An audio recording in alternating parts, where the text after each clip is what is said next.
Okay, so I'm gonna record these, back to back or put them together in a playlist because I said I would, and I guess I'm gonna put it on YouTube because I was asked because it'll make for a better playlist.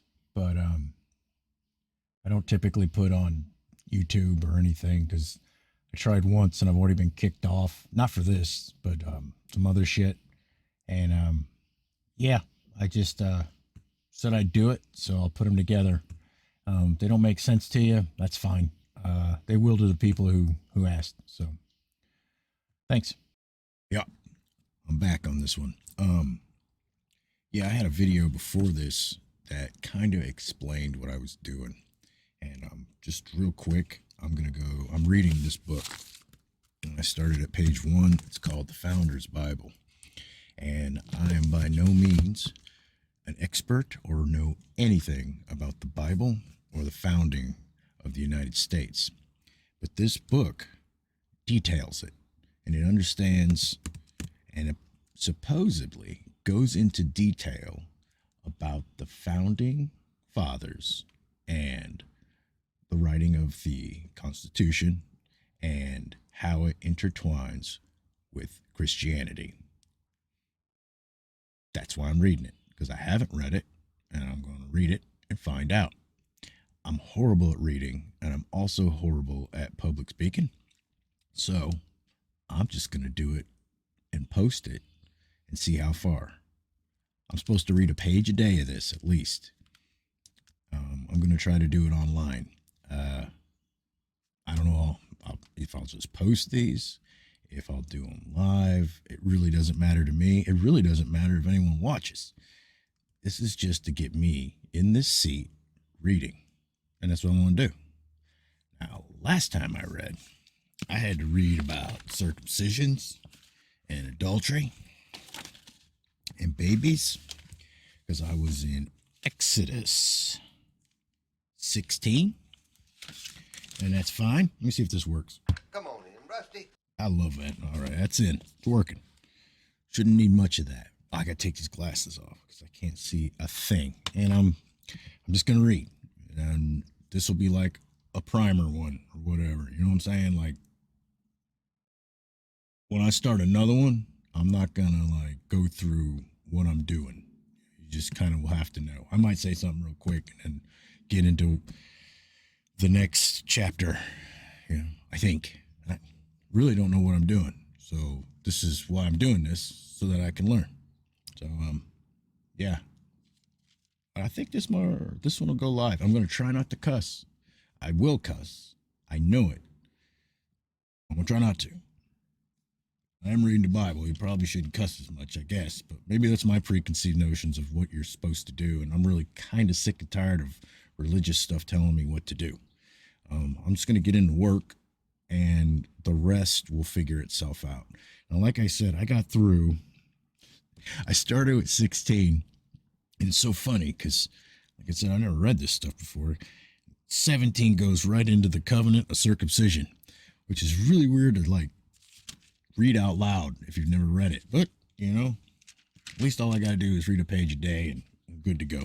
So I am through Abraham and the covenant of circumcision, Genesis 17. I will be starting birth of Isaac promised. I'm going to put that right there. Okay? Birth of Isaac promised, 18. Now the Lord appeared to him by the oaks of Mamre, while he was sitting at the tent door in the heat of the day.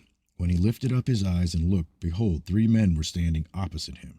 And when he saw them, he ran from the tent door to meet them and bowed himself to the earth and said, My Lord, if now I have found your favor in your light, if I have found favor in your sight, please do not pass your servant by. Please let a little water be brought and wash your feet and rest yourselves under the tree. And I will bring a piece of bread that you may refresh yourselves after that. And I will bring a piece of bread that you may refresh yourselves After that you may go on, since you have visited your servant. And they said, So do as you have said. And they said, So do as you have said. So Abraham hurried into the tent to Sarah and said, Quickly, prepare three measures of fine flour, knead it, and make bread cakes. Abraham also ran to the herd and took a tender and choice calf and gave it to the servant, and he hurried to prepare it. He took curds and milk and the calf which he had prepared and placed it before them, and he was standing by them under the tree as they ate. Then they said to him, Where is Sarah your wife? And he said, There, in the tent. He said, I will surely return to you at this time next year, and behold, Sarah your wife will have a son. And Sarah was listening at the tent door, which was behind him. Now Abraham and Sarah were old, advanced in age. Sarah was past childbearing. Sarah laughed to herself, saying, After I become old, shall I have pleasure, my Lord being old also? And the Lord said to Abraham, Why did Sarah laugh, saying, Shall I indeed bear a child when I am so old? Is anything too difficult for the Lord? At the appointed time I will return to you, at this time next year, and Sarah will have had a son. Sarah denied it, however, saying, I did not laugh, for she was afraid. And he said, No, but you did laugh. Then the men rose up from there and looked down toward Sodom, and Abraham was looking with them to send them off. The Lord said, Shall I hide from Abraham? What am I to do? What? The Lord said, Shall I hide from Abraham? What am I about to do? Since Abraham will surely become a great and mighty nation, and in him all the nations of the earth will be blessed. For I have chosen him so that he may command his children and his household after him to keep the way of the Lord by doing righteous and justice, so that the Lord may bring upon Abraham what he has spoken about him. And the Lord said, The outcry of Sodom and Gomorrah is indeed great, and their sin is exceedingly grave. I will go down now and see if they have done entirely according to its outcry which has come to me, and if not, I will know. Then the men turned away from there and went toward Sodom, while Abraham was still standing before the Lord. Abraham came near and said, Will you indeed sweep away the righteous with the wicked? Suppose that there are 50 righteous within the city. Will you indeed sweep it away and not spare the place for the sake of the 50 righteous who are in it? Far be it from you to do such a thing, to slay the righteous with the wicked, so that the righteous and the wicked are treated alike. Far be it from you, shall not the judge of all the earth deal justly? So the Lord said, If I find in Sodom 50 righteous within the city, then I will spare the whole place on their account. And Abraham replied, Now behold, I have ventured to speak to the Lord, although I am but dust and ashes. Suppose the 50 righteous are lacking 5. Will you destroy the whole city because of 5? And he said, I will not destroy it if I find 45 there. He spoke to him yet again and said, Suppose 40 are found there. And he said, I will not do it on account of the 40. Then he said, O my Lord, not be angry, I shall speak. Suppose 30 are found there. And he said, I will not do it if I find 30 there. And he said, Now behold, I have ventured to speak to the Lord. Suppose 20 are found there. And he said, I will not destroy on account of the 20. Then he said, O my Lord, not be angry, I shall speak only this once. Suppose 10 are found there. And he said, I will not destroy on account of 10. And as soon as he finished speaking to Abraham, the Lord departed, and Abraham returned to his place. Genesis 19. Doom of Sodom. Now the two angels come to Sodom in the evening, as Lot was sitting in the gate of Sodom. When Lot saw them, he rose to meet them and bowed down with his face to the ground. And he said, Now behold, my lords, please turn aside into your servant's house and spend the night and wash your feet. Then you may rise early and go on your way. They said, however, No, but we shall spend the night in the square. Yet he urged them strongly, so they turned aside to him and entered his house. And he prepared a feast for them and baked unleavened bread, and they ate. Before they lay down, the men in the city, the men of Sodom, surrounded the house, both young and old. all the people from every quarter. And they called to Lot and said to him, where are the men who come to you tonight? Bring them out to us that we may have relations with them. But Lot went out to them at the door and shut the door behind him and said, please, my brothers, do not act wickedly. Now behold, I have two daughters who have not had relations with man. Please let me bring them out to you and do with them whatever you like. Only do nothing to these men, inasmuch as they have come under the shelter of my roof. But they said, stand aside. Furthermore, they said, this one came in as an alien, and already he is acting like a judge. Now we will treat you worse than them. So they pressed hard against Lot and came near to break the door. But the men reached out their hands and brought Lot into the house with them and shut the door. They struck the men who were at the doorway of the house with blindness, both small and great, so that they wearied themselves trying to find the doorway. Then 2 men said to Lot, whom else have you here? A son-in-law, and your sons and your daughters, and whomever you have in the city, bring them out of this place. For we are about to destroy this place, because their outcry has become so great before the Lord, that the Lord has sent us to destroy it. Lot went out and spoke to his sons-in-law, who were to marry his daughters, and said, get up, get out of this place, for the Lord will destroy the city. But he appeared to his son-in-laws to be jesting. When morning dawned, the angels urged Lot, saying, up, take your wife and the 2 daughters who are here, or you will be swept away in the punishment of the city. But he hesitated. So the men seized his hand, and the hand of his wife, and the hands of his 2 daughters, for the compassion of the Lord was upon him, and they brought him out and put him outside the city. When they have brought them outside, one said, escape for your life, do not look behind you, and do not stay anywhere near the valley. Escape to the mountains, or you will be swept away. But Lot said to them, oh no, my lords, now behold, your servant has found the favor in your sight, and you have magnified your loving kindness, which you have shown me by saving my life. I cannot escape to the mountains, for the disaster will overtake me, and I will die. Now behold, this town is near enough to flee to.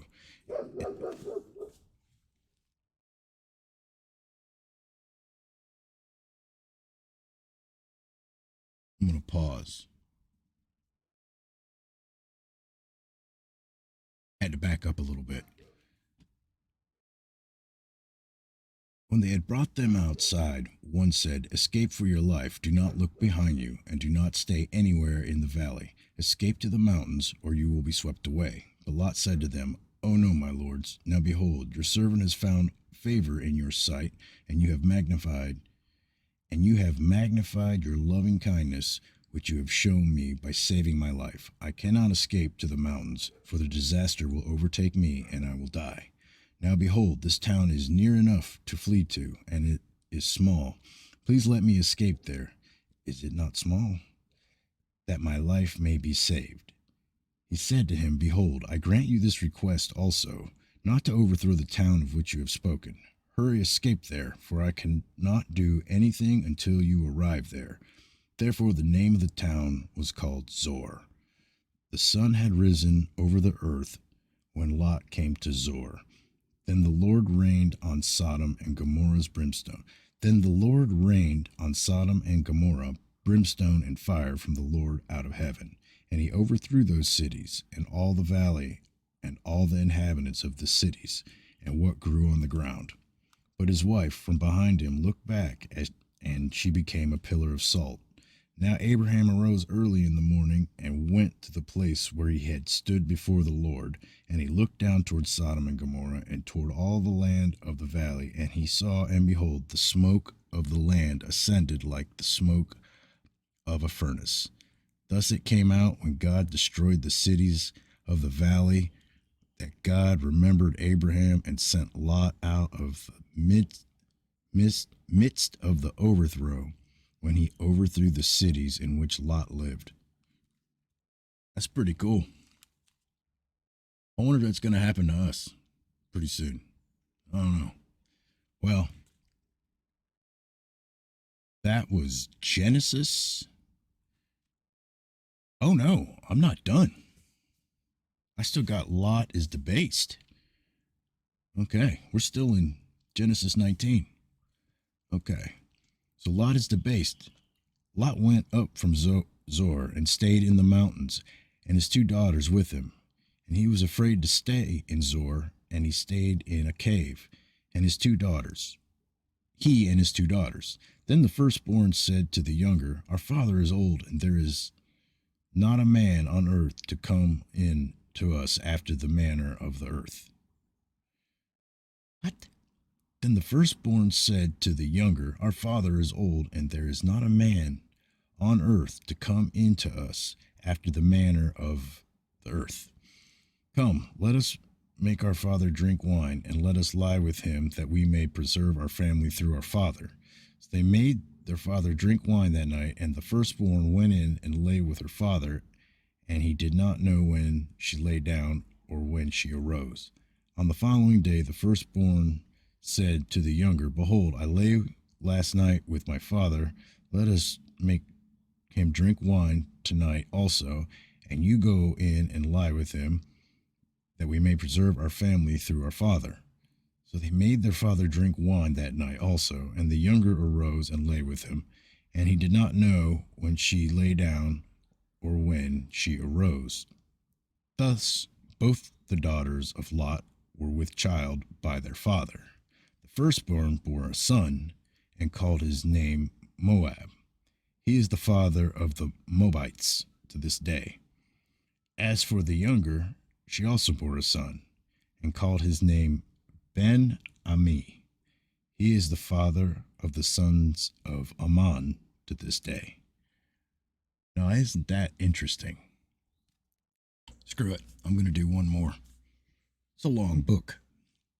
Anyways, Genesis 20. Now Abraham journeyed from there toward the land of Negev, and settled between Kadesh and Shur. Then he sojourned to Gerar. Abraham said of Sarah his wife, she is my sister. So Abimelech, king of Gerar, sent and took Sarah. But God came to Abimelech in a dream of the night, and said to him, behold, you are a dead man because of the woman whom you have taken, for she is married. Now Abimelech had not come near her, and he said, Lord, will you slay a nation even though blameless? Did he not himself say to me, she is my sister? And she herself said, he is my brother. In the integrity of my heart and the innocence of my hands I have done this. Then God said to him in the dream, yes, I know that in the integrity of your heart you have done this, and I also kept you from sinning against me. Therefore I did not let you touch her. Now, therefore, restore the man's wife, for he is a prophet, and he will pray for you, and you will live. But if you do not restore her, know that you shall surely die, you and all who are yours. So Abimelech arose early in the morning, and called all his servants, and told all these things in their hearings, and the men were greatly frightened. Then Abimelech called Abraham, and said to him, what have you done to us? And how have I sinned against you, that you have brought on me and on my kingdom a great sin? You have done to me things that ought not to be done. And Abimelech said to Abraham, what have you encountered that you have done this thing? Abraham said, because I thought surely there is no fear of God in this place, and they will kill me because of my wife. Besides, she actually is my sister, the daughter of my father, but not the daughter of my mother, and she became my wife. And it came about, when God caused me to wander from my father's house, that I said to her, this is the kindness which you will show me. Everywhere we go, say of me, he is my brother. Abimelech then took sheep and oxen and male and female servants, and gave them to Abraham and restored his wife Sarah to him. Abimelech said, Behold, my land is before you, settle wherever you please. To Sarah he said, Behold, I have given your brother 1,000 pieces of silver. Behold, it is your vindication before all who are with you, and before all men you are cleared. Abraham prayed to God, and God healed Abimelech and his wife and his maids, so that they bore children. For the Lord had closed fast all the wombs of the household of Abimelech because of Sarah, Abraham's wife. Uh-oh, we're getting into something new here. Jamestown, planting the seeds of a great nation. Something you'll see. All right. Anyways, I think I still got time. I think I can do one more. Genesis 21. Then the Lord took note of Sarah, and he had said, and the Lord did for Sarah as he had promised. So Sarah conceived and bore a son to Abraham in his old age, at the appointed time in which God had spoken to him. Abraham called the name of his son who was born to him, whom Sarah bore to him, Isaac. Then Abraham circumcised his son Isaac when he was 8 days old, as God had commanded him. Now Abraham was 100 years old when his son Isaac was born to him. Sarah said, God has made laughter for me. Everyone who hears will laugh with me. Let me read that again. Now Abraham was 100 years old when son Isaac was born to him. Sarah said, God has made laughter for me. Everyone who hears will laugh with me. Okay. And she said, who would have said to Abraham that Sarah would nurse children? Yet I have borne him a son in his old age. The child grew and was weaned, and Abraham made a great feast on the day that Isaac was weaned. Sarah turns against Hagar. Now Sarah saw the son of Hagar, the Egyptian, who she had borne to Abraham, mocking. Therefore she said to Abraham, Drive out this maid and her son, for the son of this maid shall not be an heir with my son Isaac. The matter distressed Abraham greatly because of his son. But God said to Abraham, Do not be distressed because of the lad and your maid, whatever Sarah tells you. Listen to her, for through Isaac your descendants shall be named. And of the son of the maid I will make a nation also, because he is your descendant. So Abraham rose early in the morning and took bread and skin of water and gave them to Hagar, putting them on her shoulder, and gave her the boy and sent her on her way. And she departed and wandered about in the wilderness of Beersheba. When the water in the skin was used up, she left the boy under one of the bushes. Then she went and sat down opposite him, about a bow shot away, and she said, Do not let me see the boy die. And she sat opposite him and lifted up her voice and wept.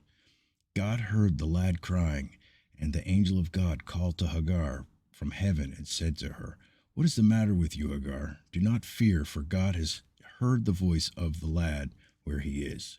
Arise, lift up the lad and hold him in the hand, for I will make a great nation of him.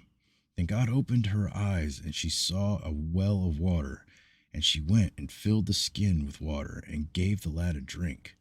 God was with the lad, and he grew, and he lived in the wilderness and became an archer. He lived in the wilderness of Paran, and his mother took a wife for him from the land of Egypt. All right. Covenant of Abimelech. Genesis 20:22, I guess. Now it came about at the time that Abimelech and what's when you get one word down. Now I got another one. Fichol, the commander of his army, spoke to Abraham, saying, God is with you in all that you do. Now, therefore, swear to me here by God that you will not deal falsely with me, or with my offspring, or with my posterity, but according to the kindness that I have shown to you, you shall show to me and to the land in which you have sojourned. Abraham said, I swear it.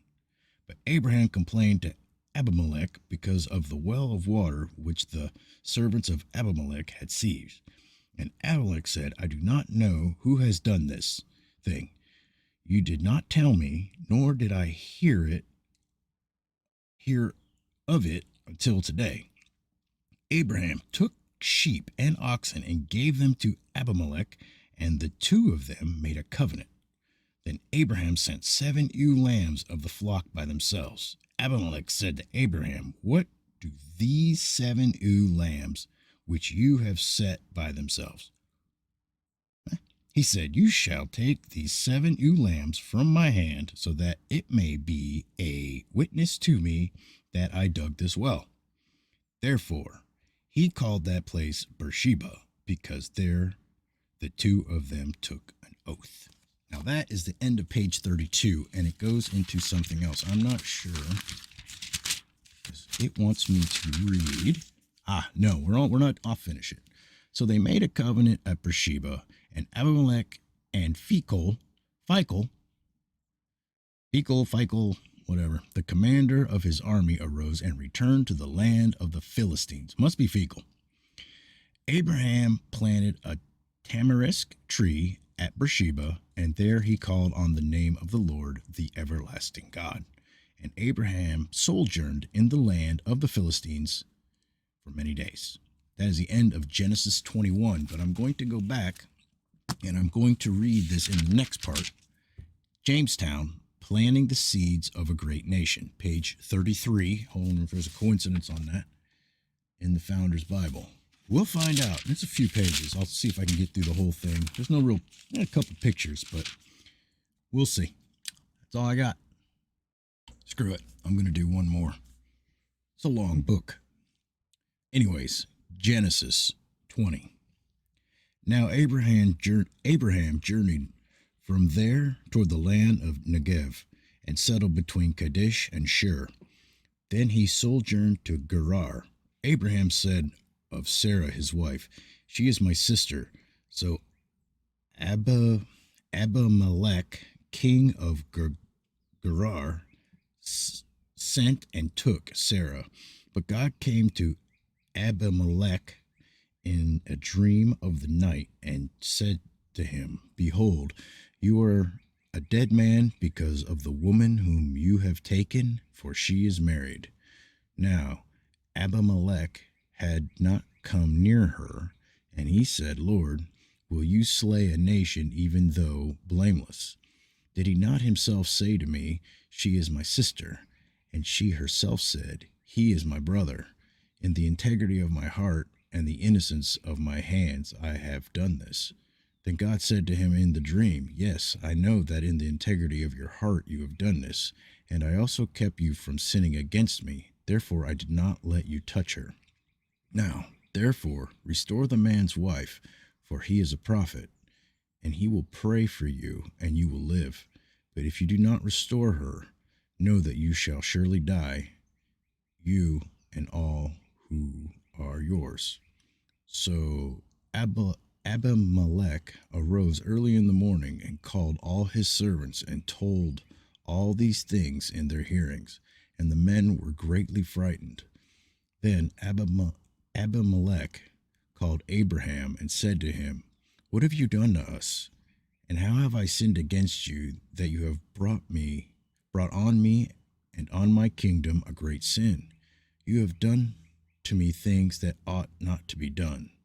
And Abimelech said to Abraham, What have you encountered that you have done this thing?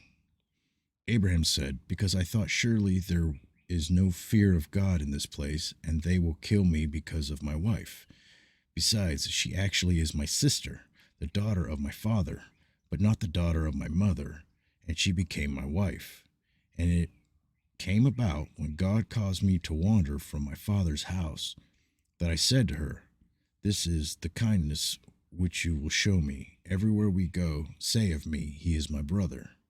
Abimelech then took sheep and oxen and male and female servants and gave them to Abraham and restored his wife Sarah to him.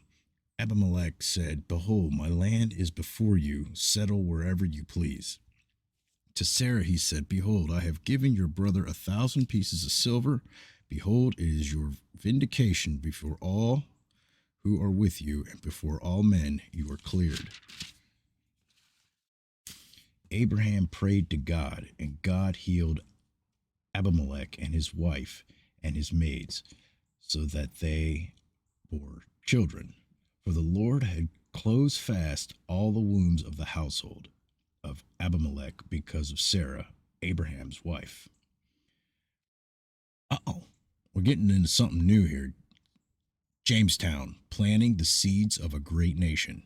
Something you'll see. All right. Anyways, I think I still got time. I think I can do one more. Genesis 21. Then the Lord took note of Sarah, and he had said, and the Lord did for Sarah as he had promised. So Sarah conceived and bore a son to Abraham in his old age, at the appointed time in which God had spoken to him. Abraham called the name of his son who was born to him, whom Sarah bore to him, Isaac. Then Abraham circumcised his son Isaac when he was 8 days old, as God had commanded him. Now Abraham was 100 years old when his son Isaac was born to him. Sarah said, God has made laughter for me. Everyone who hears will laugh with me. Let me read that again. Now Abraham was one of 100 years old when son Isaac was born to him. Sarah said, God has made laughter for me. Everyone who hears will laugh with me. Okay. And she said, who would have said to Abraham that Sarah would nurse children? Yet I have borne him a son in his old age. The child grew and was weaned, and Abraham made a great feast on the day that Isaac was weaned. Sarah turns against Hagar. Now Sarah saw the son of Hagar, the Egyptian, who she had borne to Abraham, mocking. Therefore she said to Abraham, drive out this maid and her son, for the son of this maid shall not be an heir with my son Isaac. The matter distressed Abraham greatly because of his son. But God said to Abraham, do not be distressed because of the lad and your maid, whatever Sarah tells you. Listen to her, for through Isaac your descendants shall be named. And of the son of the maid I will make a nation also, because he is your descendant. So Abraham rose early in the morning and took bread and skin of water and gave them to Hagar, putting them on her shoulder, and gave her the boy and sent her on her way. And she departed and wandered about in the wilderness of Beersheba. When the water in the skin was used up, she left the boy under one of the bushes. Then she went and sat down opposite him, about a bow shot away, and she said, do not let me see the boy die. And she sat opposite him and lifted up her voice and wept. God heard the lad crying, and the angel of God called to Hagar from heaven and said to her, what is the matter with you, Hagar? Do not fear, for God has heard the voice of the lad where he is. Arise, lift up the lad and hold him in the hand, for I will make a great nation of him. Then God opened her eyes, and she saw a well of water, and she went and filled the skin with water and gave the lad a drink. God was with the lad, and he grew, and he lived in the wilderness and became an archer. He lived in the wilderness of Paran, and his mother took a wife for him from the land of Egypt. All right.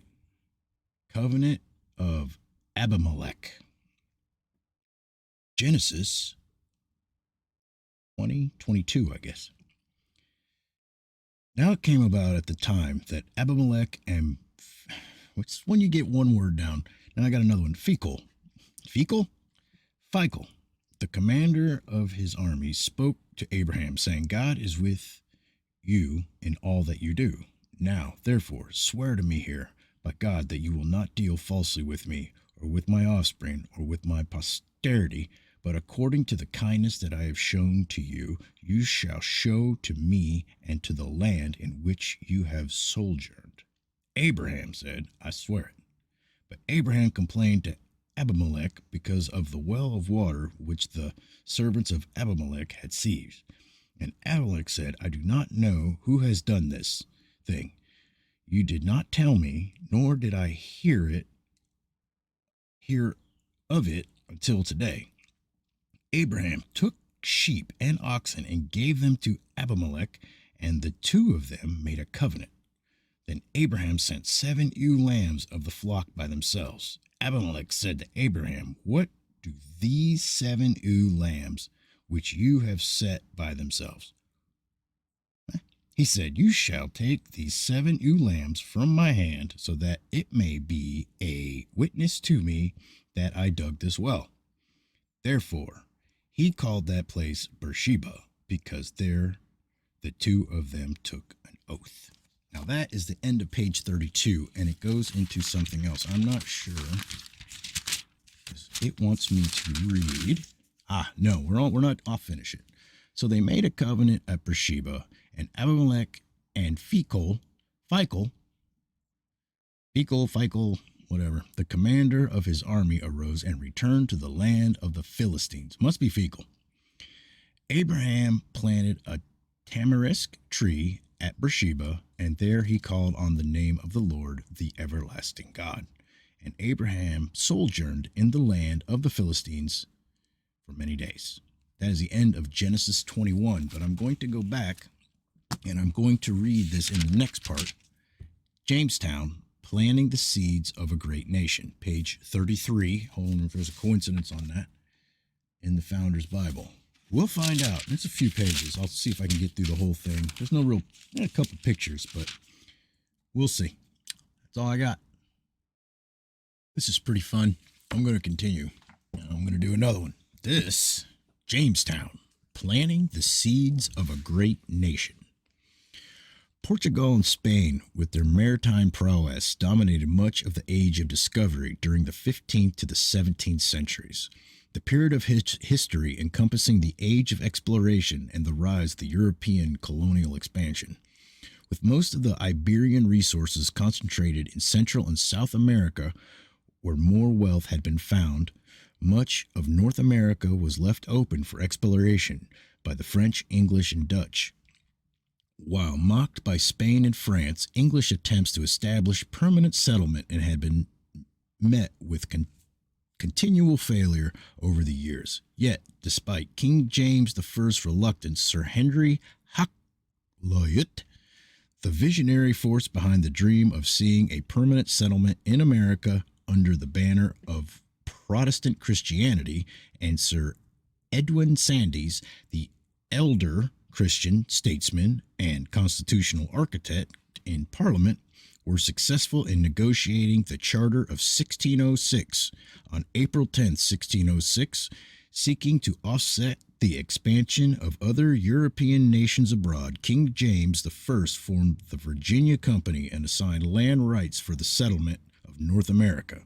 It was thought that if they introduced some viable competition, that might help spur on a greater measure of success.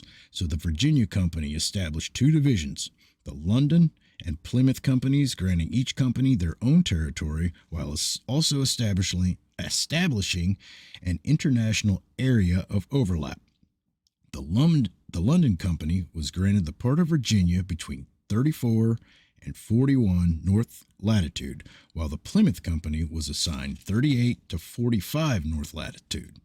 The surveying numbers correspond to modern-day South Carolina to Canada. On May 14, 1607, the 104 men and boys of the London Company aboard the ships Susan Constant, Godspeed, and Discovery landed on Jamestown Island to establish the Virginia English colony on the banks of the James River, 60 miles from the mouth of the Chesapeake Bay. The colonists' proposed was to settle Virginia, seek a water route to the Orient, find gold, and make a handsome profit for themselves and the Virginia Company of London. Promoters had advertised that the Virginia colony was a paradise inhabited by simple, friendly people, which certainly did not prove to be the case. While London's company settlement at Jamestown became the first permanent English colony in the North America, the Plymouth Company landed in present-day Maine a few days later, in May 1607, and established the Popham Colony, which failed after 13 months, and the surviving colonists returned to England. This kept the Plymouth Company from settling in New England until the Pilgrims arrived. Both the Jamestown colony and the Plymouth colony of Pilgrims embraced different roles in birthing the nation character of the United States. The Charter of 1606, the most unique charter for colonization. For those venturing out, the charter was everything. It gave the colony its legal right to exist. It was the basis of their authority, their grant of permission, delineating the powers of governance of the land to the proprietors or settlement company. It defined the relationship of the colony to the mother country, free from involvement from the crown. For trading companies, charters vested the powers of government in the company in England, but proprietary charters gave governing authority to the proprietor, who determined the form of government, chose the officers, and made laws subject to the advice and consent of the freeman. I don't know if that's freeman or freeman. It's freeman in this. The charter also defined the colony's mission and stated purpose, the reason for such an undertaking. Jamestown, our national mission. The Charter of 1606, finalized with the seal of King James I, was the legal proclamation of both the mission and purpose for both the Jamestown and the Plymouth Company settlements. Its main stated purpose was, forgive me, we greatly commending and graciously accepting of their desires for the furtherance of so noble a work, which may, by the providence of Almighty God, hereafter tend to the glory of His divine majesty in propagating of Christian religion to such people as yet live in darkness and miserable ignorance of the true knowledge and worship of God, and may in time bring the infidels and savages living in those parts to human civility, and to a settled and quiet government, do by these our letters patents graciously accept of and agree to their humble and well-intended desires. All right. This endeavor was for the express purpose of propagating the Christian religion.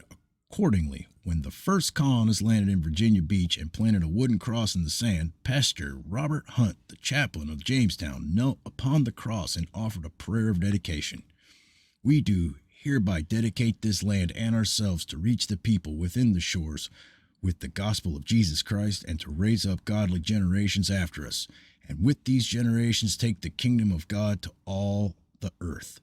May this covenant of dedication remain to all generations as long as this earth remains, and may this land, along with England, be evangelist to the world.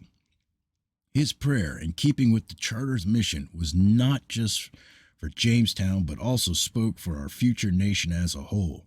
To ignore this proclaimed national Christian mission as a fact of history is like trying to sail a ship without a rudder. Though many of the colonists at Jamestown did not live up to the kingdom standard, our nation was established in the shadow of the cross of Christ's kingdom and became the most evangelistic nation of the world. Hear that? All right.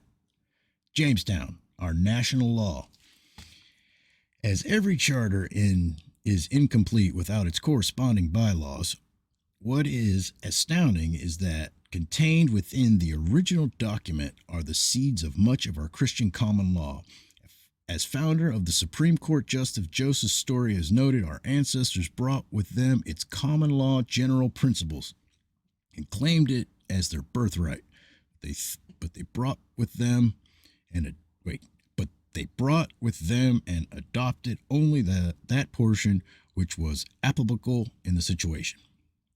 In particular, in the 15th paragraph of the Charter of 1606, they brought with them the seeds of self-government in all the other European settlements, such as under the monarchies France, Spain, and Portugal.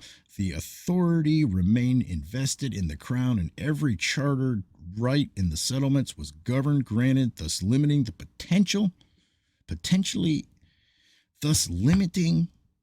potentially eliminating the possibility of self-governing colonies. In contrast, the authority being granted for these first English settlements is being done under the providence of Almighty God. Thus, the rights granted therein are inalienable and cannot be taken away. This charter of 1606 stated the individuals in this colony shall have and enjoy all liberties, franchises, and immunities within any of our other domains, to all intents and purposes, as they had been abiding and born within this our realm of England or any other of our said dominions.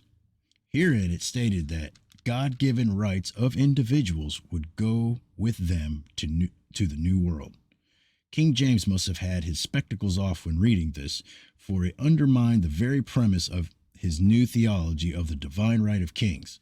Not only did it grant rights to the individuals of the colonies, but it established the origin of those rights as coming from God, not James. This was the civil birth certificate of America that ensured their God-given rights This was the civil birth certificate of America that ensured their God-given rights and was a critical clause quoted repeatedly by the founders as the justification for the Declaration of Independence that took place nearly 2 centuries later. It was the charters of 1609 and 1612, largely written by Sir Edwin Sandys, one of the founders of the Virginia Company and a member of Parliament, that allowed the seeds of Christian common law from England to truly begin to sprout in Jamestown, transferring control from the king to a company-appointed governor. Under the notion of divine right, King James believed he was the law, but Sandys believed he was under the same law as everyone else. Thus, he worked to limit the king's power where he could, as opposed to gaining freedoms through some form of trickery. Sandys merely impressed upon James the realization that he would not want to colonies dependent upon him. Under Sandys' continued guidance, ideals of the government included greater religious toleration, the abolition of the relics of feudalism, the establishment of freedom of trade, together with the overthrow of monopolies and the limitation of monarchical institutions, particularly the king's prerogative. Finally, the Ordinance of 1618 brought forth more fruit of the common law with the America's first legislative assembly. On July 30th, 1619, the first representative legislative assembly in the New World convened in Jamestown. A governor, 6 councilors, and 20 burgess, I don't know that word, Burgesses, representatives. The General Assembly met in response to orders from the Virginia Company to establish one equal and uniform government over all Virginia, which would provide just laws for the happy guiding and governing of the people there inhabiting. Thus, Jamestown provides the source of our national law and fact that America is a government of law and not of men. Jamestown, the struggle to survive. Okay. Yet, as amazing as it was to have those seeds sown in the very soil of this future glorious nation, the road to get there brought them to the brink of near extinction. The first arrival of Jamestown colonists consisted of gentry who were unaccustomed to manual labor, as well as artisans, farmers, and laborers with little experience in taming the wilderness. It's like today. Rather than discovering a paradise inhabited by friendly people, Jamestown was a mosquito-ridden swamp. The brackish water of the tidal James River was a poor source of water, and death was far easier to find than fortune. Almost immediately after landing in May, the colonists came under attack Almost immediately after landing in May, the colonists came under attack from what came to be their sometimes friends, sometimes enemies, the 14,000 Algonquin-speaking Indians. ruled by the powerful leader Powhatan. By June 15th, the newcomers managed to build a three-sided wooden fort that was formed around a storehouse, church, and a number of houses. Disease, famine, and additional attacks from the neighboring Algonquins devastated the population, so much so that when the next shipload of the 70 English settlers and insufficient provisions arrived in January 1608, only 40 or so of the original 104 settlers were still alive. It could have been worse, for records indicate that Pocahontas, one chief Powhatan's many daughters, became something of an emissary to the colonists. Following an almost complete destruction of the fort by a fire in January 1608, Pocahontas brought food and clothing to the starving colonists. The fame of Pocahontas has been largely tied to the story of her saving Captain John Smith after he was captured and taken prisoner to her chieftain father, December 1607. Although he feared for his life, Smith was eventually released, and many years later he attributed his savings to Pocahontas, whom he stated threw herself across his body at the minute of my execution. She hazarded the beating out of her own brain. What? Hold on. Whom he stated threw herself across his body. Quotes, at the minute of my execution, she hazarded the beating out of her own brains to save mine, and not only that, but so prevailed with her father that I was safely conducted to Jamestown. End quote. For numerous reasons, historians are sharply divided over whether this actually happened as he described it. It is known, however, that she later negotiated with Smith for the release of other Indians who had been captured by colonists during a raid to gain English weaponry. It appears that the early ancestry to leadership by Captain John Smith kept the colony from dissolving. But in the fall of 1609, he was injured by burns from gunpowder explosion and returned to England. The starving time winter followed Smith's departure in 1609, during which another 400 ill-fated colonists arrived and were met with starvation and disease. 80% of the population died, and many of the survivors were sick and disillusioned. They began to abandon the fort. But the June 1610 arrival of a new governor, Thomas Gates III, Baron Delaware, known today as Lord Delaware, with 3 supply ships and 150 new colonists, got the colony back on its feet and kept Jamestown alive. The first 2 English women arrived in Jamestown in 1608, and more came in subsequent years, many of whom were widows. A colonist who married one of the women would be responsible for repaying the Virginia Company for his wife's transport and provision. Men, not surprisingly, outnumbered women for most of the 17th century. In order to make a profit for the Virginia Company, settlers tried numerous small industries, including glassmaking, wood production, and pitch and tar and potash manufacture. However, until the introduction of tobacco as the cash crop in 1613 by colonist John Rolfe, none of the colonists' efforts to establish profitable enterprises were successful. Tobacco was shipped to England in 1614, and it turned out to be the gold the colonists had originally hoped to find. By 1619, 10 tons of tobacco had been sent to Europe, and within 2 decades, 750 tons had been exported, which stimulated the rapid growth of the Virginia colony, with colonists arriving by the thousands. Almost done. Oh, the camera went off. Oh, that makes me so mad.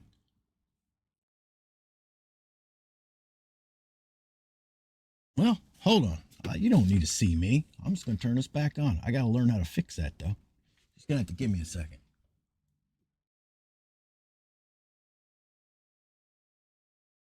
Back on. Where are you?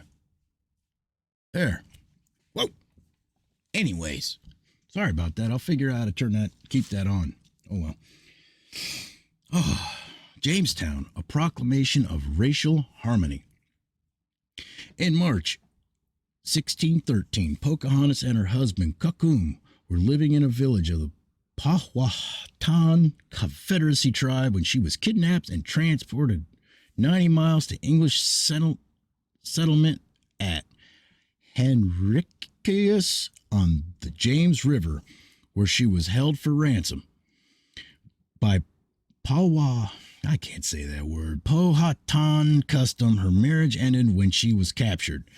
There, Pocahontas converted to Christianity and took the name Rebecca under the instruction of Reverend Alexander Whitaker, who had arrived in Jamestown in 1611. She married John Rolfe, who had lost his first wife and child during the journey from England several years earlier, and the marriage served to greatly improve relations between the Virginia Indians and the colonists for several years. However, when the couple took their young son on a public relations trip to England in 1616 to help raise more investment money for the Virginia Company, she became ill and died just as they were leaving to return to Virginia. Not surprisingly, the marriage of John Rolfe and Pocahontas brought to bear a number of questions. Should an Englishman marry an Indian? Are international marriages acceptable in the sight of God? Rarely it is noted that the addition to Pocahontas being the first native convert to Christianity as a fulfillment of our national mission in bringing the gospel to these shores, her marriage to John Rolfe provides a model of racial equality and harmony. John Rolfe provided answers in a letter to Sir Thomas Dale. He stated that since Pocahontas had put her faith in Christ, he was bound together with a believer in ordinance with the Apostle Paul's directive in 2 Corinthians 6:14, which I have not gotten to. Rolfe said, her great appearance of love to me, her desire to be taught and instructed in the knowledge of God, her capableness of understanding, her aptness and willingness to receive any good impression, and also the spiritual, besides her own incitement stirring me up thereunto. In other words, racial equality finds meaning in the sight of God, not man. The races are equal. The national proclamation from Jamestown is the focus of a large mural of Pocahontas's baptism in the rotunda of the Capitol. I did not know that. All right. Jamestown, the Bible and America. Beyond the seeds of God-given rights and self-government, a nation dedicated to God for the purposes of spreading the gospel of Jesus Christ to all the world, and the first glimmers that God had created all men equal, there remains one more significant ingredient: the Geneva Bible. It is likely that the Geneva Bible first came to Jamestown with capital John Smith and Company in 1607. Reverend Alexander Whitaker, who came to the colony in 1611, used the Geneva Bible as documented in his surviving sermon texts. As Providence would have it, on this distant shore, hold on one second, I'm crazy here. As Providence would have it, on this distant shore, removed from the direct purview of English crown, our first settlers were left to study the scriptures that contained the abundant commentary of the reformers, who were beginning to question the role of the monarchy and its practices. One cannot minimize just how profound the combination of these elements was in shaping Jamestown and Virginia, our first colony. The Geneva Bible would be the foundation upon which our civilization was built that led further and further away from the crown until one day liberty would be unleashed. Despite the success of tobacco exports, by 1621 the Virginia Company was severely in debt.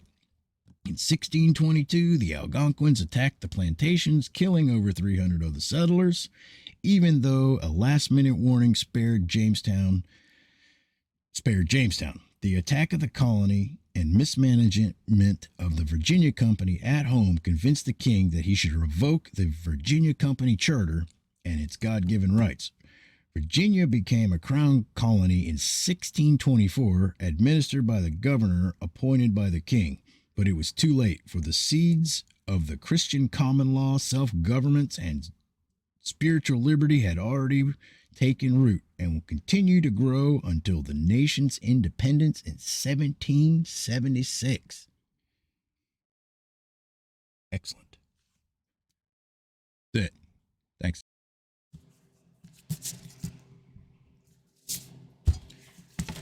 Genesis 22, Offering of Isaac. Now it came about after these things that God tested Abraham and said to him, Abraham, and he said, Here I am. He said, Take now your son, your only son, whom you love, Isaac, and go to the land of Moriah, and offer him there as a burnt offering on one of the mountains of which I will tell you. So Abraham rose early in the morning and saddled his donkey, and took his 2 young men with him, and Isaac his son. And he split wood for the burnt offering, and arose and went to the place which God had told him. On the 3rd day, Abraham raised his eyes and saw the place from a distance. Abraham said to his young men, Stay here with the donkey, and I and the lad will go over there, and we will worship and return to you. Abraham took the wood of the burnt offering and laid it on Isaac his son, and he took his hand the fire and the knife. So the 2 of them walked together. Isaac spoke to Abraham his father and said, My father. And he said, Here I am, my son. And he said, Behold the fire and the wood, but where is the lamb for the burnt offering? Abraham said, God will provide for himself the lamb for the burnt offering, my son. So the 2 of them walked together. Then they came to the place of which God had told them, and Abraham built the altar there, and arranged the wood, and bound his son Isaac, and laid him on the altar, on top of the wood. Abraham stretched out his hand and took the knife to slay his son. But the angel of the Lord called him from heaven and said, Abraham, Abraham. And he said, Here I am. He said, Do not stretch out your hand against the lad, and do nothing to him, for now I know that you fear God, since you have not withheld your son, your only son, from me.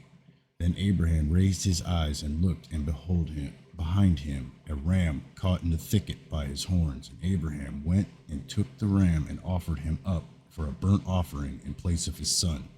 Abraham called the name of that place, The Lord Will Provide, as it is said to this day, In the mount of the Lord it will be provided. Then the angel of the Lord called to Abraham a second time from heaven and said, By myself I have sworn, declared the Lord, because you have done this thing and have not withheld your son, your only son. Indeed, I will greatly bless you, and I will greatly multiply your seed as the stars of the heavens and as the sand which is on the seashore, and your seed shall possess the gate of their enemies. In your seed all the nations of the earth shall be blessed, because you have obeyed my voice. So Abraham returned to his young men, and they arose and went together to Beersheba, and Abraham lived at Beersheba. Now it came about after these things that it was told Abraham, saying, Behold, Malach also has borne children to your brother Nahor. Uz, his firstborn, and Buz, his brother, and Kemuel, the father of Aram, and Chest, and Hazo, and Peldash, and Jidlaph, and Bethuel. Bethuel became the father of Rebekah. These 8 Malach bore to Nahor, Abraham's brother. His concubine, whose name was Rumah, also bore Teba and Gram, and Tahash and Makkah. All right. Death and the burial of Sarah. Genesis 23. Now Sarah lived 127 years. These were the years of the life of Sarah. Sarah died in Kiriath Arba, that is Hebron, in the land of Canaan. And Abraham went to mourn for Sarah and to weep for her. Then Abraham rose from before his dead and spoke to the sons of Heth, saying, I am a stranger and a sojourner among you. Give me a burial site among you, that I may bury my dead out of my sight. The sons of Heth answered Abraham, saying to him, Hear us, my lord, you are mighty prince among us. Buried your dead Bury your dead in the choicest of our graves. None of us will refuse you his grave for burying your dead. So Abraham rose and bowed to the people of the land, the sons of Heth. And he spoke with them, saying, if it is your wish for me to bury my dead out of my sight, hear me and approach Ephron, the son of Jahar, for me, that he may give me the cave of Machpelah, which he owns, which is at the end of his field. For the full price, let him give it to me, your presence for a burial site. Now Ephron was sitting among the sons of Heth, and Ephron the Hittite answered Abraham in the hearing of the sons of Heth, even all who went in the gate of his city, saying, no, my lord, hear me. I give you the field, and I give you the cave that is in it. In the presence of your sons of my people, I give it to you. Bury your dead. And Abraham bowed before the people of the land. He spoke to Ephron in hearing of the people of his land, saying, if you will only please listen to me, I will give the price of the field, accept it for me, that I may bury my dead there. Then Ephron answered Abraham, saying to him, my lord, listen to me. A piece of land with 400 shekels of silver, what is that between me and you? So bury your dead. Abraham listened to Ephron, and Abraham weighed out for Ephron the silver which he had named in the hearing of the sons of Heth, 400 shekels of silver, commercial standard. So Ephron's field, which was in Machpelah, which faced Mamre, the field and cave which it was in it, and all three which were in the field that were within all the confines of its border, were deeded over to Abraham for a possession in the presence of the sons of Heth before all who went in at the gate of his city. They love the run-on sentences. I mean, they work, but it's just like when I write. It's horrible.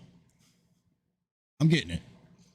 After this, Abraham buried Sarah, his wife, in the cave of the field at Machpelah, facing Mamre, that is Hebron, in the land of Canaan.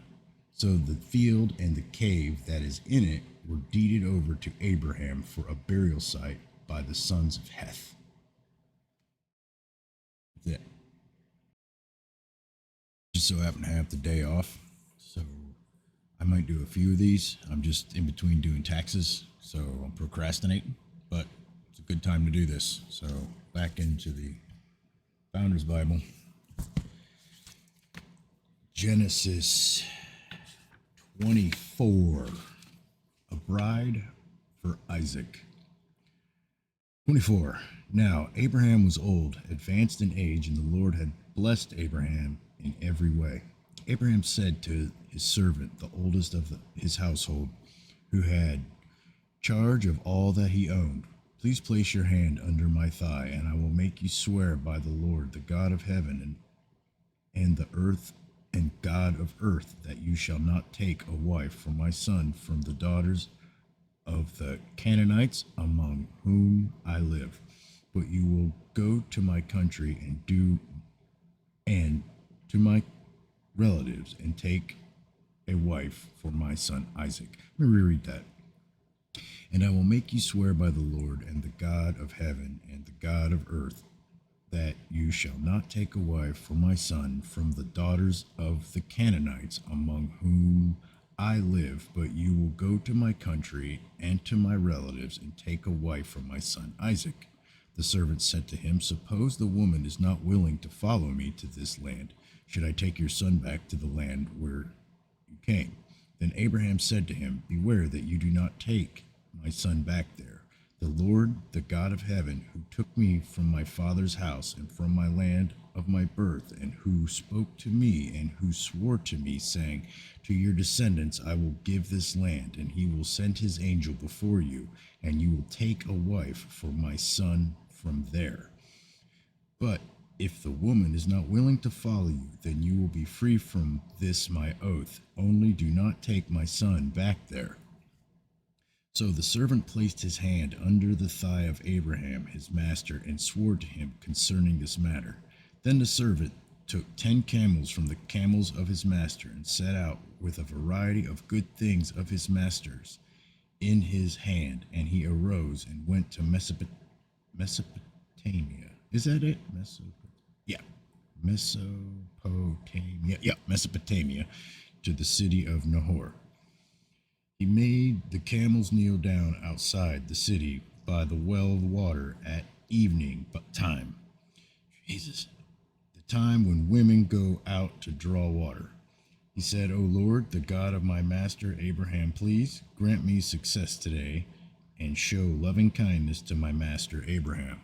Behold, I am standing by the spring, and the daughters of the men of the city are coming out to draw water.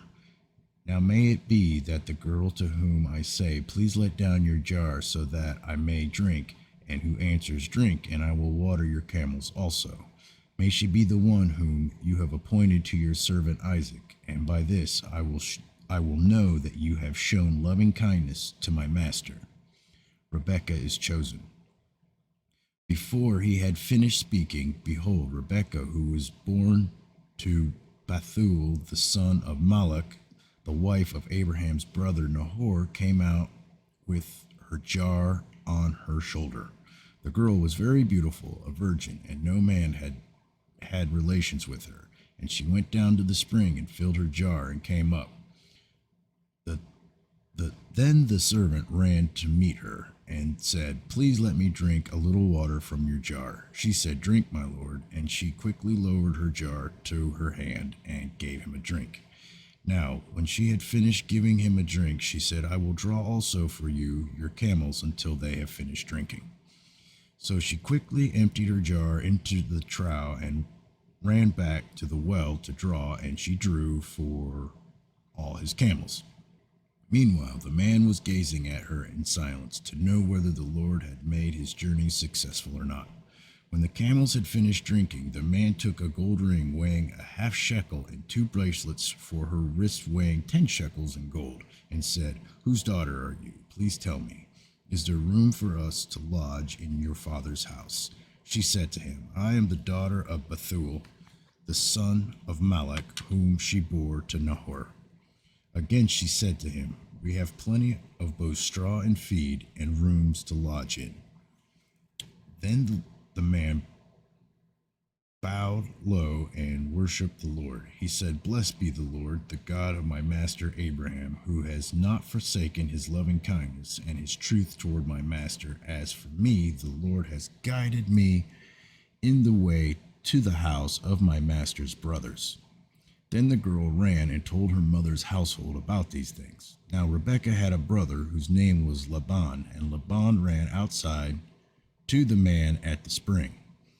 When he saw the ring and the bracelets on his sister's wrists, and when he heard the words of Rebekah his sister saying, this is what the man said to me, he went to the man, and behold, he was standing by the camels at the spring.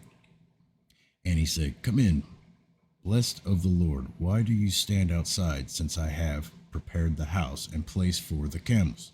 So the man entered the house, then Laban unloaded the camels, and he gave straw and feed to the camels, and water to wash his feet and the feet of the men who were with him.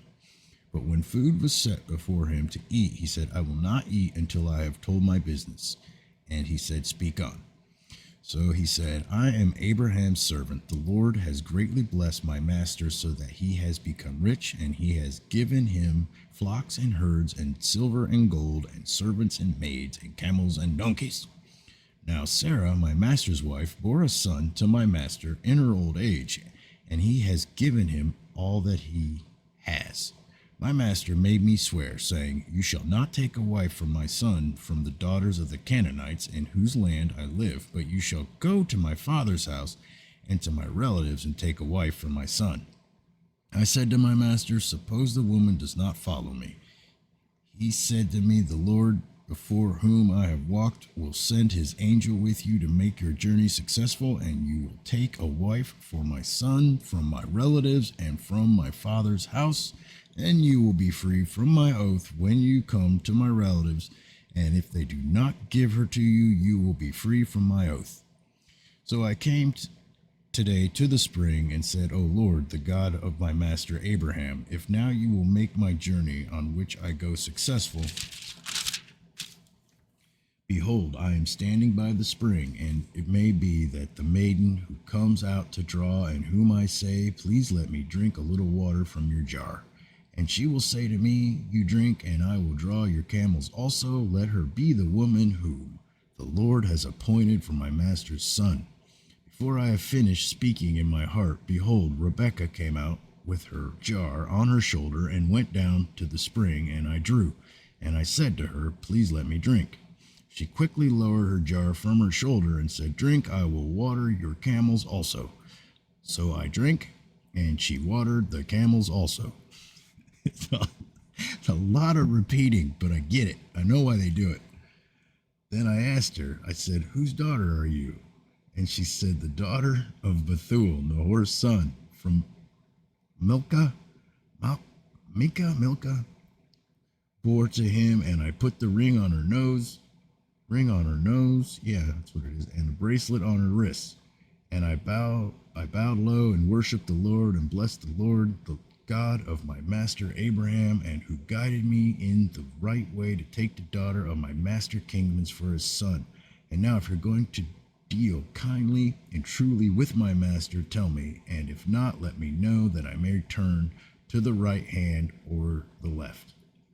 Then Laban and Bethuel replied, the matter comes from the Lord, so we cannot speak to you bad or good.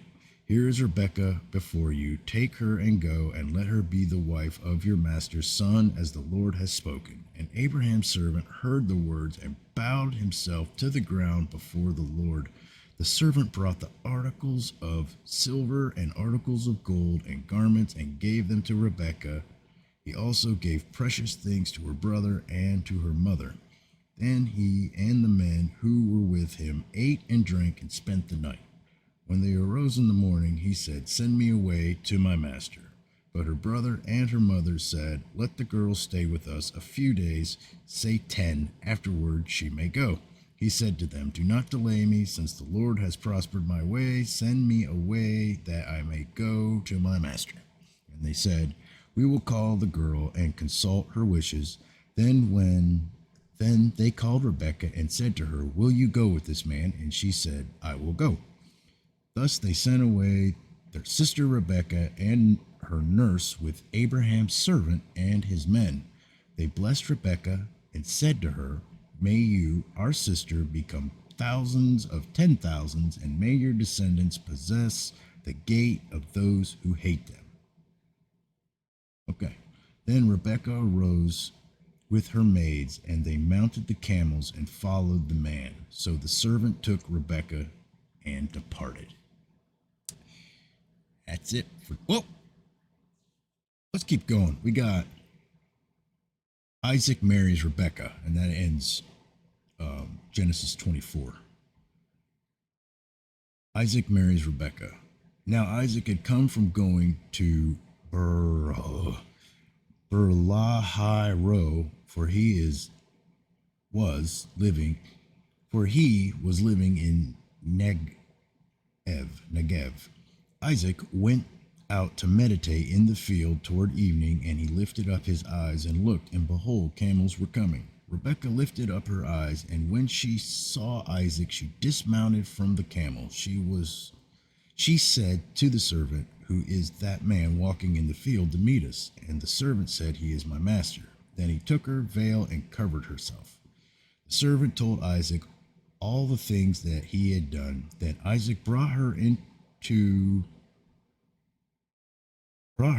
his mother Sarah's tent, and he took Rebekah, and she became his wife, and he loved her. Thus Isaac was comforted after his mother's death.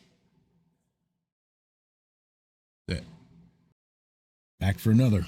Let's see. We left off on Genesis 25, Abraham's death. 25. Pardon me. Now Abraham took another wife, whose name was Keturah, another name. She bore to him Zimran and Jokshan and Medan and Midan and Ishbak and Shua. Jokshan became the father of Sheba and Dedan, and the sons of Dedan were Asherim and Letushim and Lumim. The sons of Midian were Epa, and Epher, and Hanok, and Abida, and Elda. All these were the sons of Keturah. Now Abraham gave all that he had to Isaac, but to the sons of his concubines Abraham gave gifts while he was still living, and sent them away from his son Isaac eastward to the land of the east. These are all the years of Abraham's life that he lived, 175 years. Abraham breathed his last and died in the ripe age, an old man and satisfied with life, and he was gathered to his people. Then his sons Isaac and Ishmael buried him in the cave of Machpelah in the field of Ephron, the son of Zohar the Hittite, facing Mamre. The fields which Abraham purchased from the sons of Heth, there Abraham was buried with Sarah his wife. It came about after the death of Abraham that God blessed his son Isaac, and Isaac lived by Beer-lahai-roi. I can never say that one. Descendants of Ishmael. Now these are the records of the generations of Ishmael, Abraham's son, whom Hagar the Egyptian, Sarah's maid, bore to Abraham. And these are the names of the sons of Ishmael by their names in order of their birth. Nebaioth, the firstborn of Ishmael, and Kedar, and Adbeel, and Mibsam. Mibsam? Okay. And Mishma, and Duma, and Massa, Hadad, and Tema, Judah, Naphish, and Kedema. He was a busy man. These are the sons of Ishmael, and these are the names by their villages and by their camps, 12 princes according to their tribes. These are the years of the life of Ishmael, 137 years, and he breathed his last and died and was gathered by his people. They settled from Havilah to Shur, which is east of Egypt, as one goes towards Assyria. He settled in defiance of all his relatives. Isaac's sons. Now these are the records of the generations of Isaac, Abraham's son. Abraham became the father of Isaac, and Isaac was 40 years old when he took Rebekah, the daughter of Bethuel, the Aramean of Padan Aram, the sister of Laban, the Aramean, to be his wife. Isaac prayed to the Lord on behalf of his wife because he was barren, and the Lord answered him, and Rebekah, his wife, conceived. But the children struggled together within her, and she said, "If it is so, why then am I this way?" So she went to inquire of the Lord. The Lord said to her, "Two nations are in your womb, and two peoples will be separated from your body, and one people shall be stronger than the other. The older shall serve the younger. When her days to be delivered were fulfilled, behold, there were twins in her womb. Now the first came forth red, all over like a hairy garment, and they named him Esau. Afterward his brother came forth with his hands holding on to Esau's heel. So his name was called Jacob, and Isaac was 60 years old when she gave birth to them. I hope that makes sense to anyone. Maybe later. When the boys grew up, Esau became a skillful hunter, a man of the field, but Jacob was a peaceful man, living in tents. Now, Isaac, Is- Isaac loved Esau because he had a taste for game, but Rebekah loved Jacob. When Jacob had cooked stew, Esau came in from the field, and he was famished. And Esau said to Jacob, "Please let me have a swallow of that red stuff there, for I am famished." Therefore his name was called Edom. But Jacob said, "First sell me your birthright." Esau said, "Behold, I am about to die, so of what use then is the birthright to me?" And Jacob said, "First swear to me." So he swore to him and sold his birthright to Jacob. Then Jacob gave Esau bread and lentil stew, and he ate and drank and rose and went on his way. Thus Esau despised his birthright. We want to go into this one next. That one's a little longer. That's it for now. You can tell I really want to do my taxes. Anyways, Genesis 26. Isaac settles in Gerar. Now there was a famine in the land, besides the previous famine that had occurred in the days of Abraham. So Isaac went to Gerar, to Abimelech, king of the Philistines. The Lord appeared to him and said, "Do not go down to Egypt. Stay in the land which I shall tell you. Sojourn in this land, and I will be with you and bless you. For you and your descendants I will give all these lands, and I will establish the oath which I swore to your father Abraham.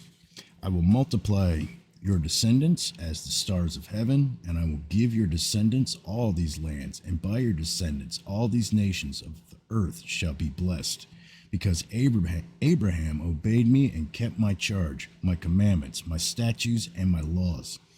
So Isaac lived in Gerar. When the men of the place asked about his wife, he said, "She is my sister." For he was afraid to say, "my wife," thinking the men of the place might kill me on account of Rebekah, for she is beautiful. It came about, when he had been there a long time, that Abimelech, king of the Philistines, looked out through a window and saw, and behold, Isaac was caressing his wife Rebekah. Then Abimelech called Isaac and said, "Behold, certainly she is your wife. How then did you say, 'She is my sister'?" And Isaac said to him, "Because I said I might die on account of her."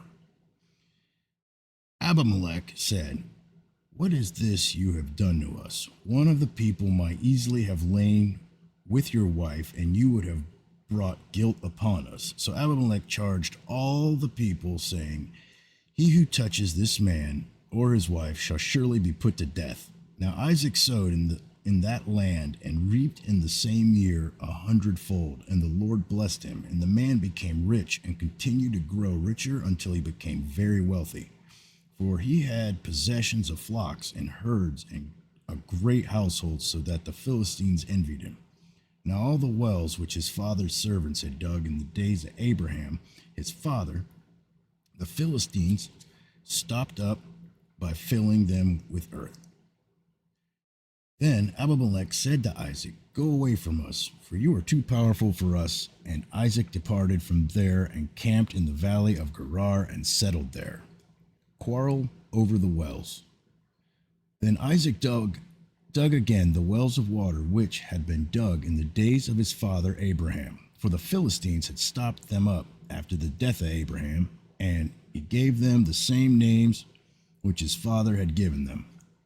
But when Isaac's servants dug in the valley, and they found there a well of flowing water, the herdsmen of Gerar quarreled with the herdsmen of Isaac, saying, "The water is ours." So he named the well Esek, because they contended with him.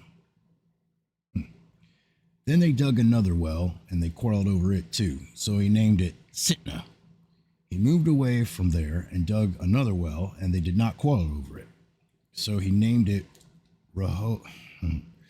Rehoboth, and he said, "At last the Lord has made room for us, and we will be fruitful in the land."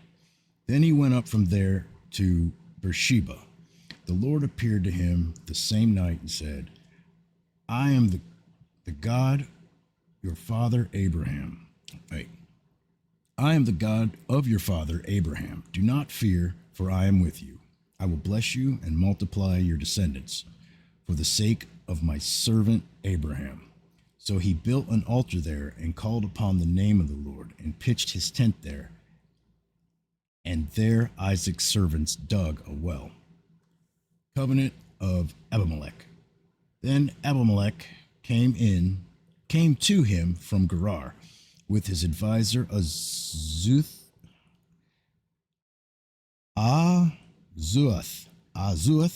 and Phicol, the commander of his army. Isaac said to them, "Why have you come to me, since you hate me and have sent me away from you?" They said, "We see plainly that the Lord has been with you." So we said, "Let there now be an oath between us, even between you and us, and let us make a covenant with you, that you will do us no harm, just as we have not touched you and have done to you nothing but good, and have sent you away in peace.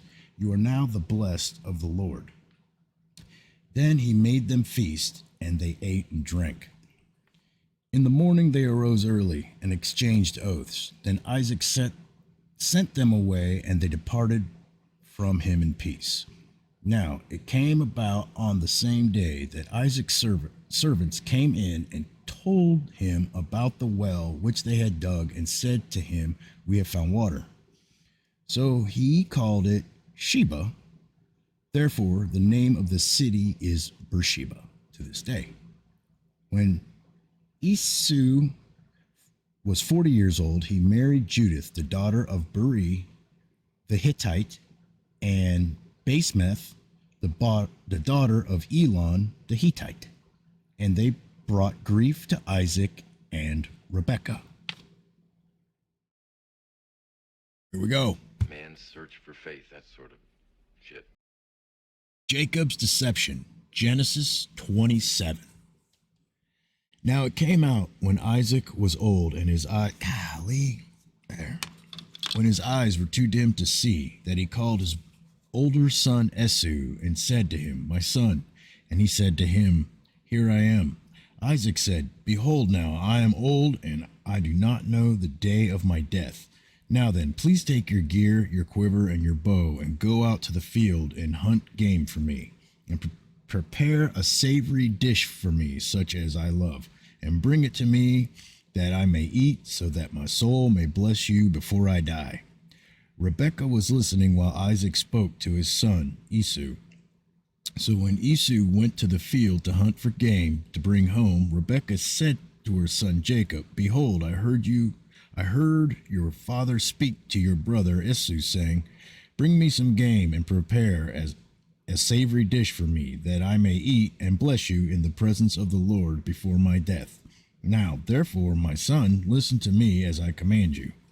Go now to the flock and bring me 2 choice young goats from there, that I may prepare them as a savory dish for your father, such as he loves.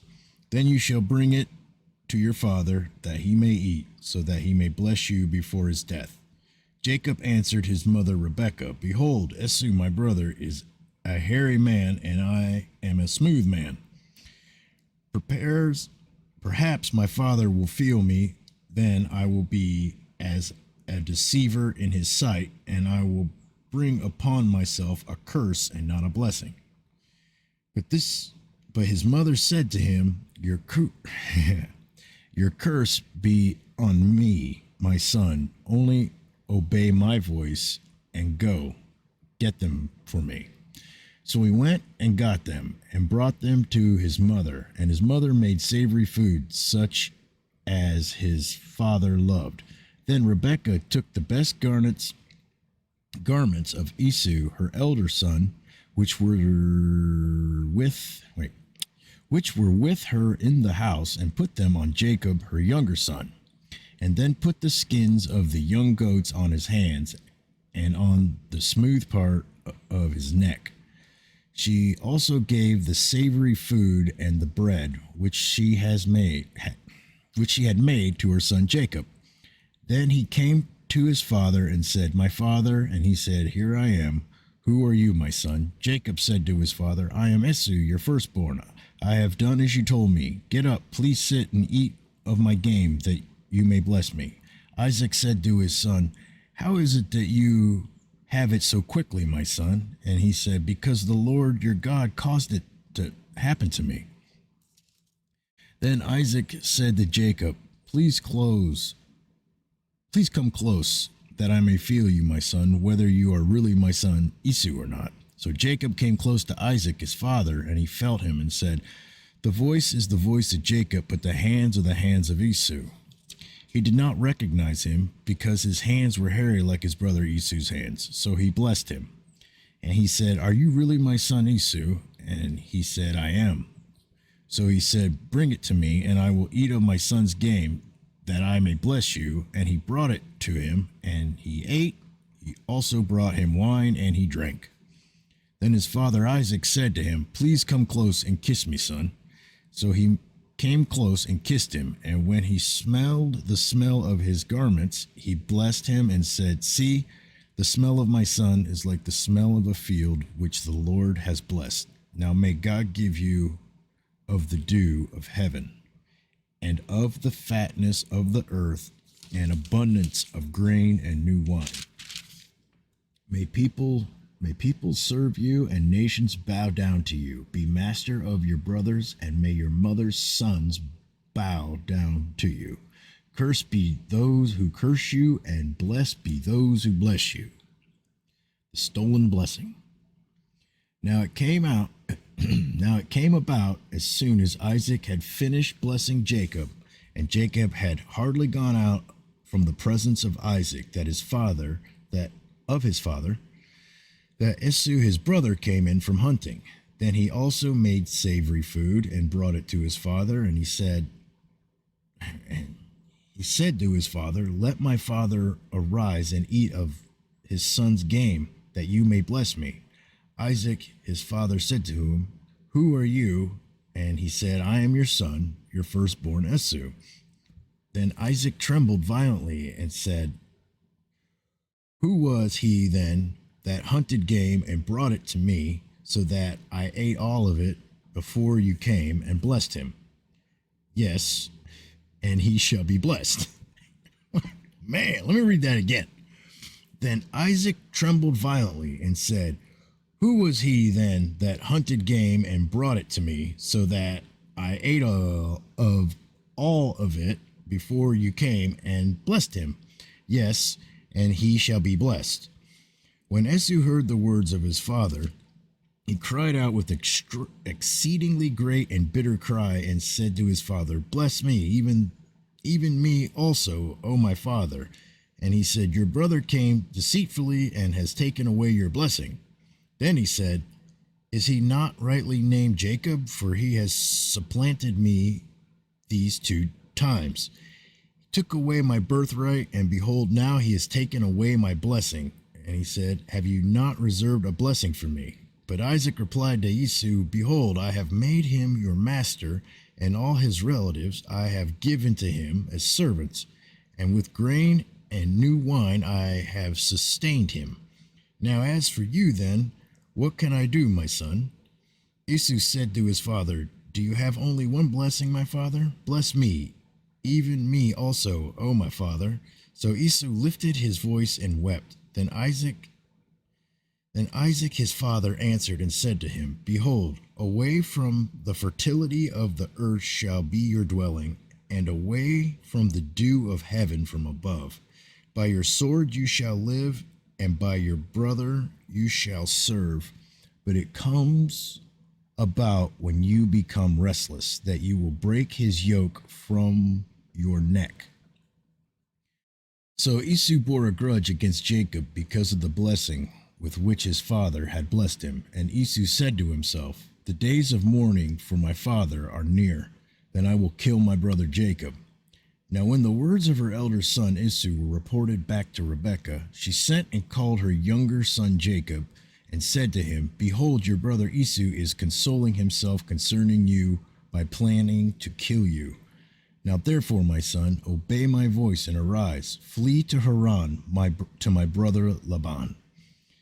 Stay with him a few days until your brother's fury subsides, until your brother's anger against you subsides, and he forgets what you did to him. Then I will send and get you from there. Why should I be bereaved of you both in one day? Rebekah said to Isaac, I am tired of living because of the daughters of Heth. If Jacob takes a wife from the daughters of Heth, like these from the daughters of the land, what good will my life be to me? How far does this one go? I'm going to do 28 too. Jacob is sent away. So Isaac called Jacob and blessed him and charged him and said to him, You shall take a wife from the daughter of Canaan. Arise, go to Paddan Aram, to the house of Bethuel, your mother's father, and from there take to yourself a wife from the daughters of Laban, your mother's brother. May God Almighty bless you and make you fruitful and multiply you, that you may become a company of peoples. He may also give you the blessing of Abraham to you and to your descendants with you, that you may possess the land your sojournings. Yeah. Let me try it again. May he give you the blessing of Abraham to you and to your descendants with you, that you may possess the land of your sojournings, which God gave to Abraham. Then Isaac sent Jacob away, and he went to Paddan Aram to Laban, son of Bethuel, the Aramean, the brother of Rebekah, the mother of Jacob and Esau. Now Esau saw that Isaac had blessed Jacob and sent him away to Paddan Aram to take to himself a wife from there, and that when he blessed him, he charged him, saying, You shall not take a wife from the daughters of Canaan, and that Jacob had obeyed his father and his mother, and had gone to Paddan Aram. So Esau saw that the daughters of Canaan displeased his father Isaac, and Esau went to Ishmael and married. Besides the wives that he had Mahalath, the daughter of Ishmael, Abram's son, the sister of Nebaioth. All right, I have no idea. Jacob's dream. Then Jacob departed from Beersheba and went towards Haran. He came to a certain place and spent the night there, because the sun had set, and he took one of the stones of the place and put it under his head and lay down in that place. He had a dream, and behold, a ladder was set on the earth with its top reaching to heaven, and behold, the angels were ascending and descending on it. And behold, the Lord stood above and said, I am the Lord of your father Abraham, and the God of Isaac. The land on which you lie, I will give it to you and to your descendants. Your descendants will also be like the dust of the earth, and you will spread out to the west and to the east and to the north and to the south. And in you and in your descendants shall all the families of the earth be blessed. Behold, I am with you, and I will keep you wherever you go, and I will bring you back to this land, for I will not leave you until I have done what I have promised you. Then Jacob awoke from his sleep and said, Surely the Lord is in this place, and I did not know it. He was afraid and said, How awesome is this place! This is none other than the house of God, and this is the gate of heaven. So Jacob rose early in the morning and took the stone that he had put under his head and set it up as a pillar and poured oil on its top. He called the name of that place Bethel. However, previously name of the city had been Luz. Then Jacob made a vow, saying, If God will be with me and will keep me on this journey that I take, and will give me food to eat and garments to wear, and I return to my father's house in safety, then the Lord will be my God. This stone which I have set up as a pillar will be God's house, and of all that you give me, I will surely give a tenth to you. That's it. We'll stop right there with this one. Gonna do 20 next. All right. I think this is gonna be my last one for today. Maybe. I've been sitting in this chair at least 8 o'clock. It is 3:47 post meridian. Most of my taxes done. Reading the Bible. My back hurts. Now I want to read about George Washington, because this is a small excerpt at the bottom of page 49, and I got to read it. George Washington, 1732 to 1799. He first received national attention in 1754 for a trek he made across the treacherous northern wilderness in an attempt to prevent the French and Indian War. When his efforts were rejected by the French, war began and he was commissioned colonel of Virginia Regiment, distinguishing himself in battle. He served as a justice of the peace for 14 years and became a patriot leader as tensions with Great Britain escalated. He was a member of the original Continental Congress in 1774, and in 1775 he was made commander-in-chief of the American forces, serving in that position until the successful conclusion of the American Revolution. He was sent as a delegate to the Constitutional Convention, where he was elected its president, presiding over the framing of the U.S. Constitution. Unanimously elected as the first president of the United States, he resigned after 2 terms and returned to his home in Mount Vernon, where he spent his last years. Called the father of his country by his countrymen, he was eulogized as first in war, first in peace, and first in the hearts of his countrymen. Washington's life was characterized by genuine humility, and despite all the accolades bestowed on him, he insisted, "I have only been an instrument in the hands of Providence." That's it. Had a couple minutes. Thought I'd get through Jacob's meets Rachel. Put that right there. Genesis 29. Then Jacob went on his journey and came out to the land of the sons of the east. He looked and saw a well in the field, and behold, 3 flocks of sheep were lying there beside it. For from that well they watered the flocks. Now the stone on the mouth of the well was large. When all the flocks were gathered there, they would then roll the stone from the mouth of the well and water the sheep, and put the stone back in its place on the mouth of the well. Jacob said to them, "My brothers, where are you from?" And they said, "We are from Haran."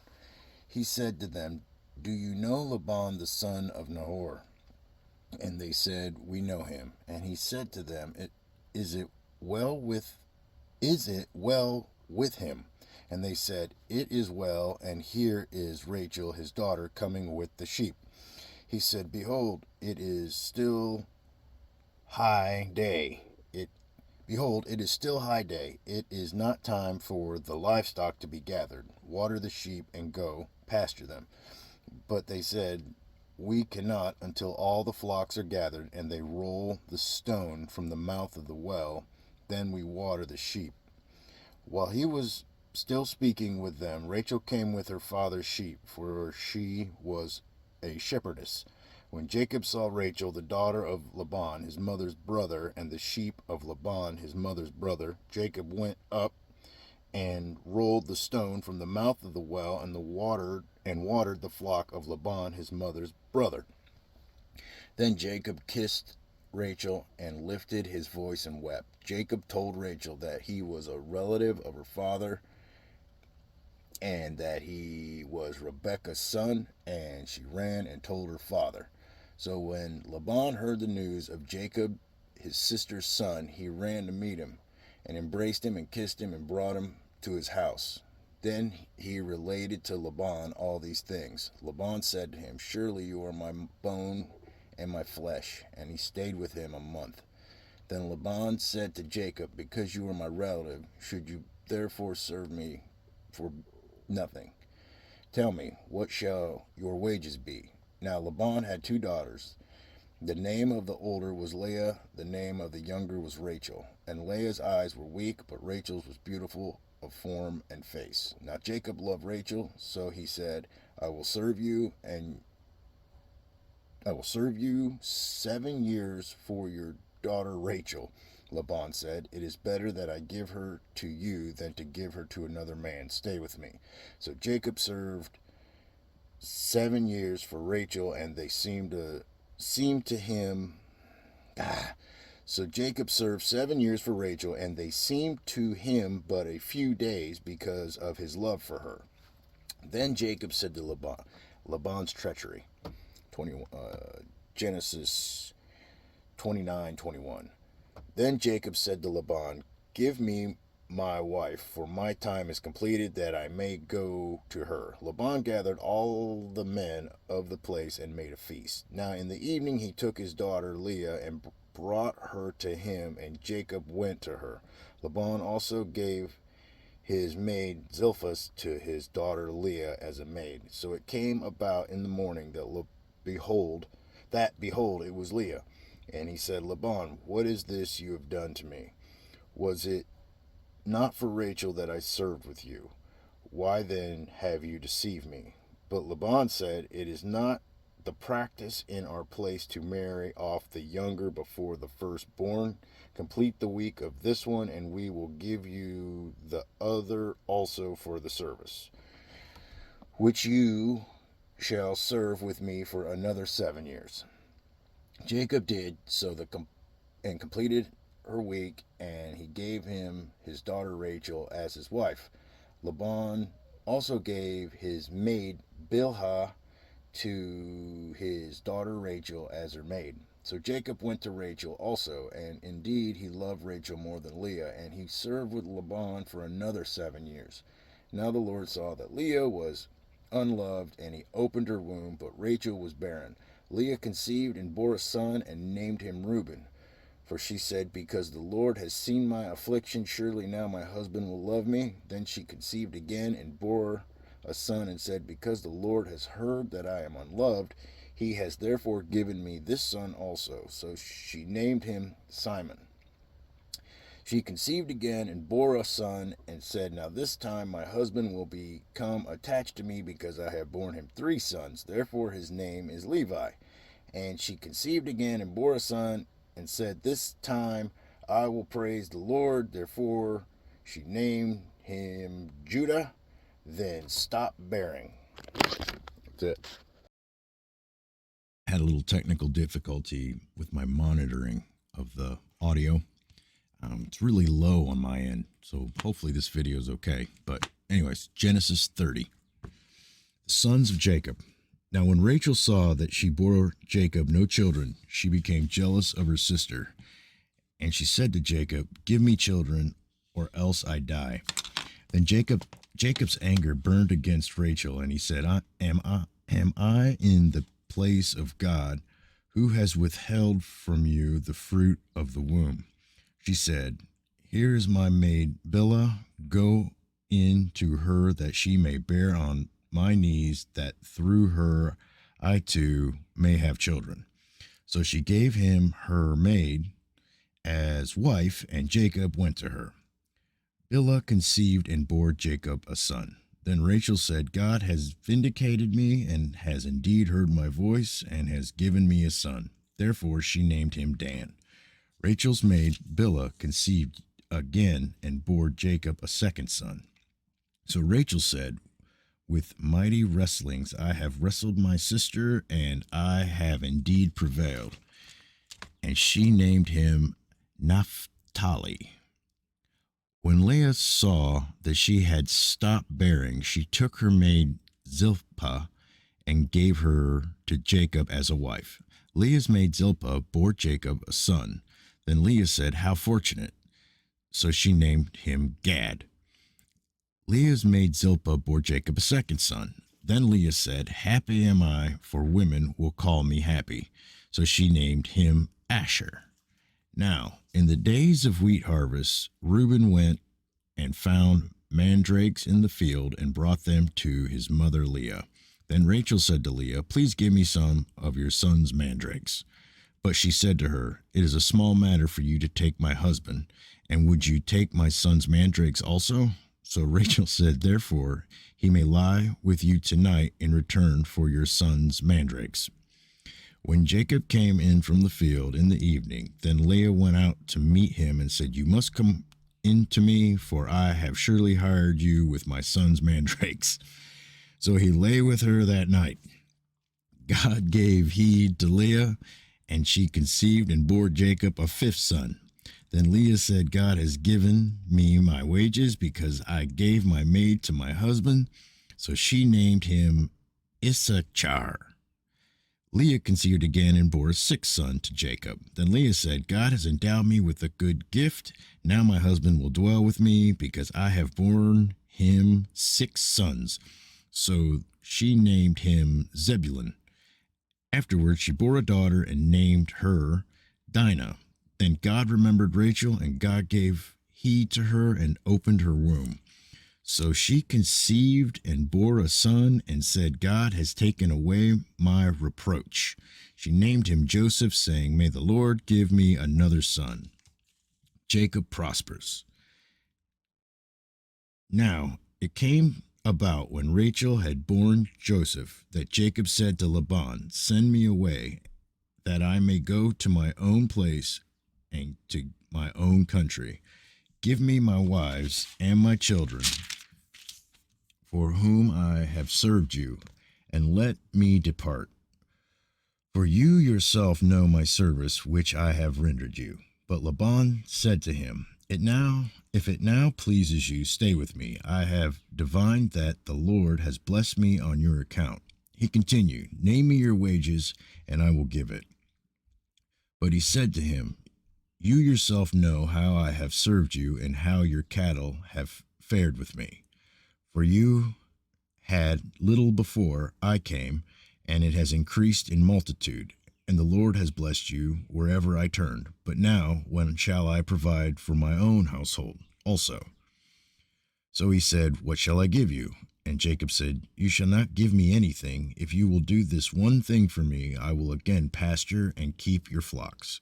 Let me pass your entire flock today, removing from there every speckled and spotted sheep and every black one among the lambs and the spotted and speckled among the goats, and such shall be my wages. So my honesty will answer for me later when you come concerning my wages. Every one that is not speckled and spotted among the goats and black among the lambs, if found with me, will be considered stolen." Laban said, "Good, let it be according to your word." So he removed on that day the striped and spotted male goats and all the speckled and spotted female goats, every one with white in it, and all the black ones among the sheep, and gave them into the care of his sons. And he put a distance of 3 days' journey between himself and Jacob fed the rest of Laban's flocks. Then Jacob took fresh rods of poplar and almond and plane trees, and peeled white strips in them, exposing the white which was in the rods. He set the rods which had been peeled in front of the flocks in the gutters, even in the watering troughs, where the flocks came to drink, and they mated when they came to drink. So the flocks mated by the rods, and the flocks brought forth striped, speckled, and spotted. Jacob separated the lambs and made the flocks face toward the striped, and all the black in the flock of Laban, and he put his own herds apart and did not put them with Laban's flock. Moreover, whenever the stronger of the flock were mating, Jacob would place the rods in the sight of the flock in the gutters, so that they might mate by the rods. But when the flock was feeble, he did not put them in. So the feebler were Laban's and the stronger Jacob's. What an asshole. So the man became exceedingly prosperous and had large flocks and female and male servants and camels and donkeys. That's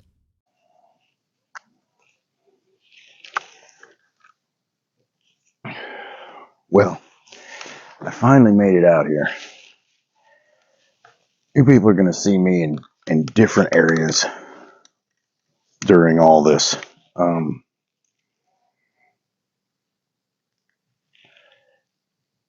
where I've been at is my home, and that's my little, spot in the garage that I've put aside to do this kind of stuff and build things. I'm a carpenter, um, and this is my second home.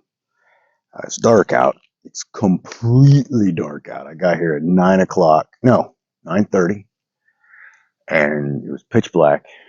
And I ran and I got on a tractor and I went and got some wood, and then made a little fire. We don't have power out here. No running water. Got a little generator. Got a camper now. Didn't have that for a while. I've been out here. We bought this property. It's 22 acres I'm on. Bought it a year.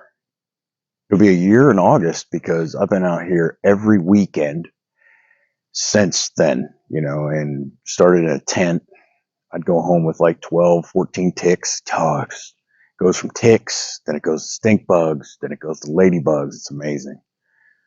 And it's pretty crazy. There's a little old cabin up on the top of, well, not the top of the ridge, but at the beginning of the ridge. I own from ridge to ridge.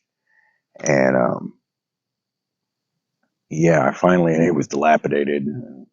I'm remodeling that right now. Just drywalls roughed in. I'm horrible at drywall, stuff like that. But you will see me at a few different locations. You'll see me at my house. You might see me in my truck. You'll see me out here. You might see me on a tractor. You might see me in the cabin. You might see me in a weird house that I'm working on. I have this Bible with me wherever I go. And any free time that I got, I've just been picking it up. And when I pick it up, I got to record it because that's what I said I'd do. So it's good though. I mean, it's kind of why I can't. Sorry if I sound out of breath or I sound like I have a frog in my throat. No one's around out here. There's nothing. But I got a cold, and yeah, I mean, and it's weird because when I'm off, I got, what is that? Idle time is the devil's plaything. It's a lot like that, and I get myself into mischief, like picking out a 2,500 page book to read that you never read before, and just try to figure it out a little bit. I think it's the best way for me to do it. Like I said, I am no good at reading. I read it, don't remember anything. I can read stereo instructions pretty well, but yeah. So, I mean, I wish I could show you more, but I got my phone set up on a log. It took 20 minutes just to get it to stay there, just so you can give you something to look at. But yeah, I don't know. I'm gonna keep trying to do this. It's only been a week, It's been a week fully since I've even nothing, but it's been like 2 days for this, and yeah, the videos are short. They're gonna be probably short for a little while. Maybe out here they might be a little longer. This is like my little zone. I just become accustomed to it out here. The well's gonna be put in this August, and then hopefully the electric. I got a 5-year plan to get out here, and me and the wife and the chickens and the dogs. We got 2 dogs right now. I'm sure we'll have more. We just got another cat. It's gonna be an outside cat, and that makes 4. And we got our koi pond with our fish. We just got a lot of animals. We want more. Want some goats. I don't know why I'm telling you anybody. I don't even know who I'm talking to. It's just like I said. This is for me. It's all gonna be. It's for me. The reading. It's a journey. It started a little while back. I'd say about 3 months back, and yeah, I want to see it through. I don't know where it's gonna go, but this is where I am tonight, and yeah, I really wish people could see it. It's like I said, there's stars. It's open sky, and you got these trees around. The picture in my and my background. That's my property. So yeah, I don't know why I have that picture up there. It's just something in the background rather than just my face. So yeah, I don't know if I'll add these little monologues or whatever they're called to the things. I think I'll cut these out and I'll just try to keep the readings to readings. I mean, if you notice, I'm going Genesis, and if I go as far as I do, and then I add it. And pretty soon, I'll try to do them live. That'd be kind of neat.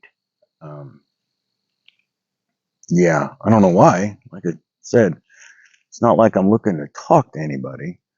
I look, or I'm looking for answers for anything. I know I misspeak in this thing. I know I mispronounce all those names. There are so many names in that book, and they are not Chuck, Joe, John, Frank names. It's all right. It's good stuff. I don't know. I look forward to it. It's a nice little. It's a break from all the other stuff, man. It is. I don't know. Yeah, there'll be pauses, and I'm learning. I'm doing this online in front of whoever takes the time to ever watch. And I know my dad's watching. I know my dad's sitting there in that chair, and he's probably got his headphones on because he can't hear too well, and he's listening. And it's good. He's I'd rather him listen to this than those stupid evangelicals that are on the TV. So if he's doing this, it's good. At least he gets to know what his son's doing out here in Tennessee. Yeah, that's like I said. This is just a little monologue. The stars are all out. You thought about that campfire or the campfire? Yeah, that campfire they got going on in Canada right now. That's some crazy shit. But no, it cleared up. I think either my buddy John said that he thinks that haze today, because it was hazy all day, was from that. But right now, it's clear. It's how I like it. It's dark. Last Wednesday, I'm out here on a Wednesday because I got a lull at work. Lull, we just in between homes, and it's really nice to be able to just do this. Yeah, yeah, I'm just kind of talking and just being. This is so nice. I'll get up in the morning and I'll either start bush hogging or I don't know. I don't know yet. But one thing's for sure, I'll do more chapters tomorrow. And when I take a break, that's what I'm going to do. I'm just going to set that camera up. Like, I don't know where yet. I'll just set it up somewhere and I'll read. And then I'll do what I've been doing. All right. Well, I think I'll let that go, and maybe I'll do another reading tonight, and then I'll probably go to bed. All this work, and then I'll probably go to bed. But that's okay. That's okay. It's a good day. It's been a great day. Oh, that's off.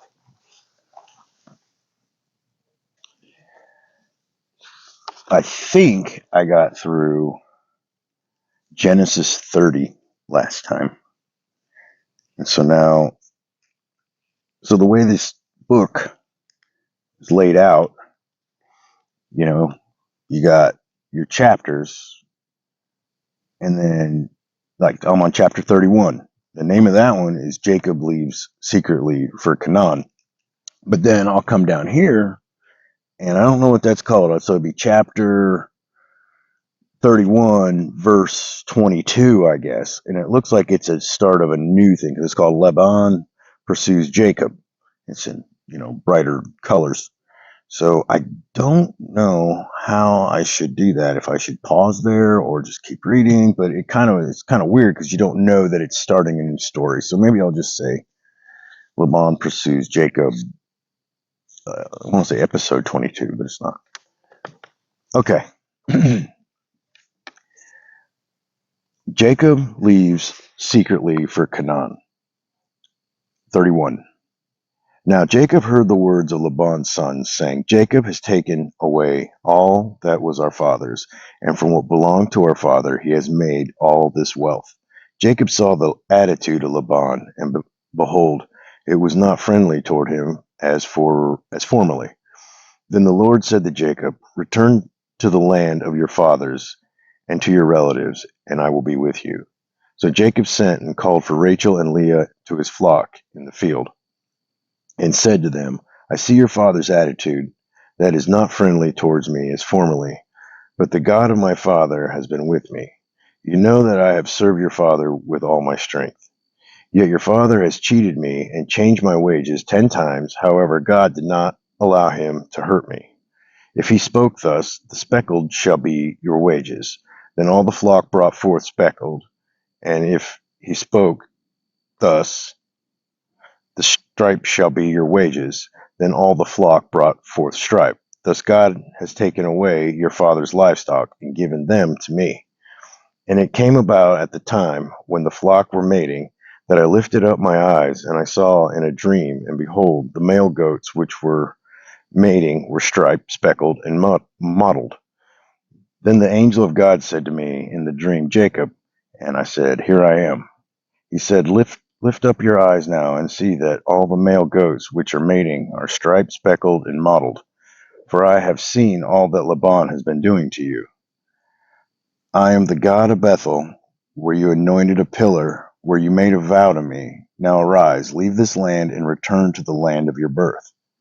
Rachel and Leah said to him, Do we still have any portion or inheritance in our father's house? Are we not reckoned by him as foreigners? For he has sold us and has also entirely consumed our purchase price. Surely all the wealth which God has taken away from our father belongs to us and our children.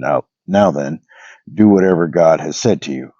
Then Jacob arose and put his children and wives upon camels, and he drove away all his livestock and all his property which he had gathered, his acquired livestock which he had gathered in Paddan-aram, to go to the land of Canaan to his father Isaac. When Laban had gone to shear his flock, then Rachel stole the household idols that were her father's, and Jacob deceived Laban the Aramean by not telling him that he was fleeing. So he fled with all that he had, and arose and crossed the Euphrates River, and set his face toward the hill country of Gilead. Laban pursues Jacob. 22. See, that doesn't work out. It doesn't work out when I do that, because then I just said 31, then I just say 22. So that was like 31-1. This is 31-22. Okay, that's what I'll do. Laban pursues Jacob. 31-22. I told you I was learning. When I was told Laban on the third day that Jacob had fled, then he took his kinsmen with him and pursued him a distance of 7 days' journey, and he overtook him in the hill country of Gilead. God came to Laban and Aramean in a dream of the night and said to him, Be careful that you do not speak of Jacob, either good or bad. Laban caught up with Jacob. Now Jacob had pitched his tent in the hill country, and Laban with his kinsmen camped in the hill country of Gilead. Then Laban said to Jacob, What have you done by deceiving me and carrying away my daughters like captives of the sword? Why did you flee secretly and deceive me, and did not tell me, so that I might have sent you away with joy and with songs, with timbrel and with lyre, and did not allow me to kiss my sons and my daughters? Now you have done foolishly. It is in my power to do you harm, but the God of your father spoke to me last night, saying, Be careful not to speak either good or bad to Jacob. Now you have indeed gone away, because you long greatly for your father's house. But why did you steal my gods? Then Jacob replied to Laban, Because I was afraid, for I thought you would take your daughters from me by force. The one with whom you find your gods shall not live, in the presence of your kinsmen. Point out what is yours among my belongings and take it for yourself. For Jacob did not know that Rachel had stolen them. So Laban went to Jacob's tent and into Leah's tent and into the tent of the two maids, but he did not find them. Then he went out of Leah's tent and entered Rachel's tent.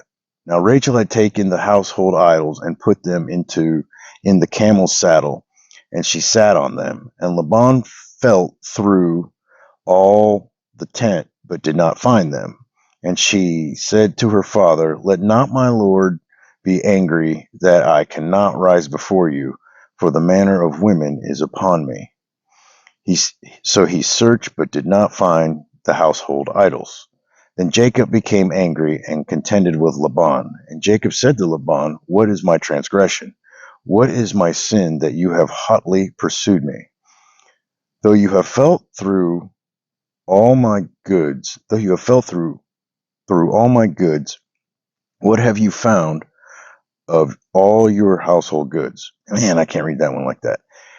Though you have felt through all my goods, what have you found of all your household goods? Set it here before my kinsmen and your kinsmen, that they may decide between us two. These 22 years I've been with you. Your ewes and your female goats have not miscarried, nor have I eaten the rams of your flocks. That which was torn of beasts I did not bring to you. I bore the loss of it myself. You required it of my hand, whether stolen by day or stolen by night. Thus I was. By day the heat consumed me, and the frost by night, and my sleep fled from my eyes. These 20 years I have been in your house. I served you 14 years for your flock, for your two daughters, and 6 years for your flock, and you changed my wages 10 times. If the God of my father, the God of Abraham, and the fear of Isaac had not been for me, surely now you would have sent me. You would have sent me away empty-handed.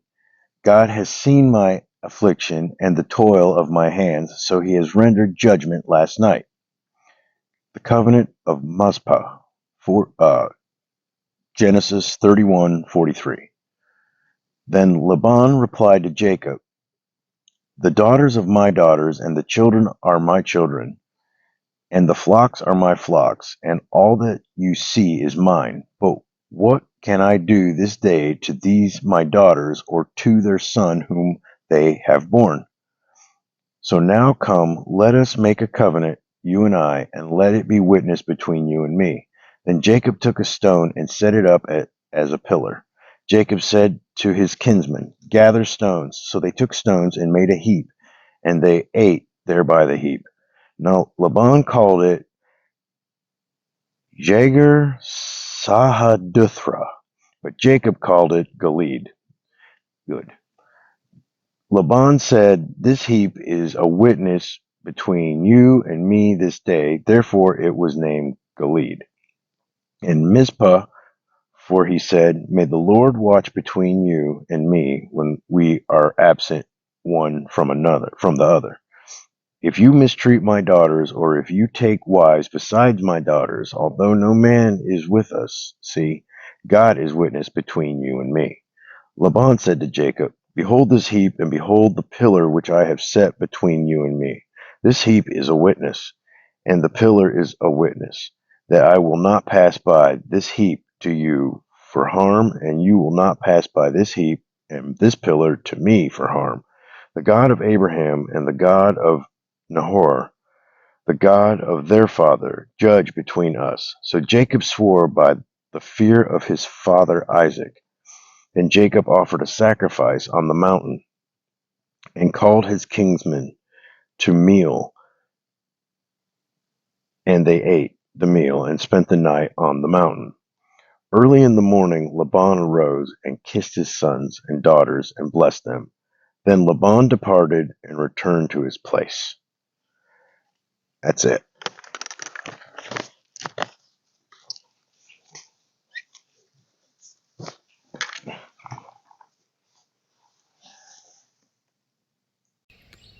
There you go. I'll give you something to ponder. Genesis 32. Utah. Let me do. Glasses off. Genesis 32. Jacob's fear of Esau. I hope this is the one I'm on. I'm pretty sure it is. 32. Now as Jacob went on his way, the angels of God met him. And Jacob said, when he saw them, this is God's camp. So he named that place Mahanaim. Then Jacob sent messengers before him to his brother Esau in the land of Seir, the country of Edom. He also commanded them, saying, thus you shall say to my lord Esau, thus says your servant Jacob, I have sojourned with Laban and stayed until now. I have oxen and donkeys and flocks and male and female servants, and I have sent to tell my lord that I may find favor in your sight. The messengers returned to Jacob, saying, we came to your brother Esau, and furthermore he is coming to meet you, and 400 men are with him. Then Jacob was greatly afraid and distressed, and he divided the people who were with him, and the flocks and the herds and the camels into 2 companies. For he said, if Esau comes to the one company and attacks it, then the company which is left will escape. Jacob said, O God of my father Abraham and God of my father Isaac, O Lord, who said to me, return to your country and your relatives, and I will prosper you. I am worthy of all the loving kindness and of all the faithfulness which you have shown to your servants, for which my staff only I crossed this Jordan, and now I have become 2 companies. Deliver me, I pray, from the hand of my brother and from the hand of Esau, for I fear him, and he will come back and attack me and the mothers with the children. For you said, I will surely prosper you and make your descendants as the sand of the sea, which is too great to be numbered. So he spent the night there. Then he selected from what he had with him a present for his brother Esau. 200 female goats and 20 male goats, 200 ewes and 20 rams, 30 milking camels and their colts, 40 cows and 10 bulls, 20 female donkeys and 10 male donkeys. He delivered them into the hand of his servants. Every drove by itself, and said to his servants, pass on before me and put a space between droves. He commanded the one in front, saying, when my brother Esau meets you and asks you, saying, to whom do you belong, and where are you going, and to whom do these animals in front of you belong? Then you shall say, these belong to your servant Jacob. It is the present sent to my lord Esau. Yes, and behold, he also is behind us. Then he commanded also the second and third, and all those who followed the droves, saying, after this manner you shall speak to Esau when you find him, and you shall say, behold, your servant Jacob also is behind us. For he said, I will appease him, and with the present that goes before me, then afterward I will see his face, perhaps he will accept me. So the present passed on before him, while he himself spent the night in the camp.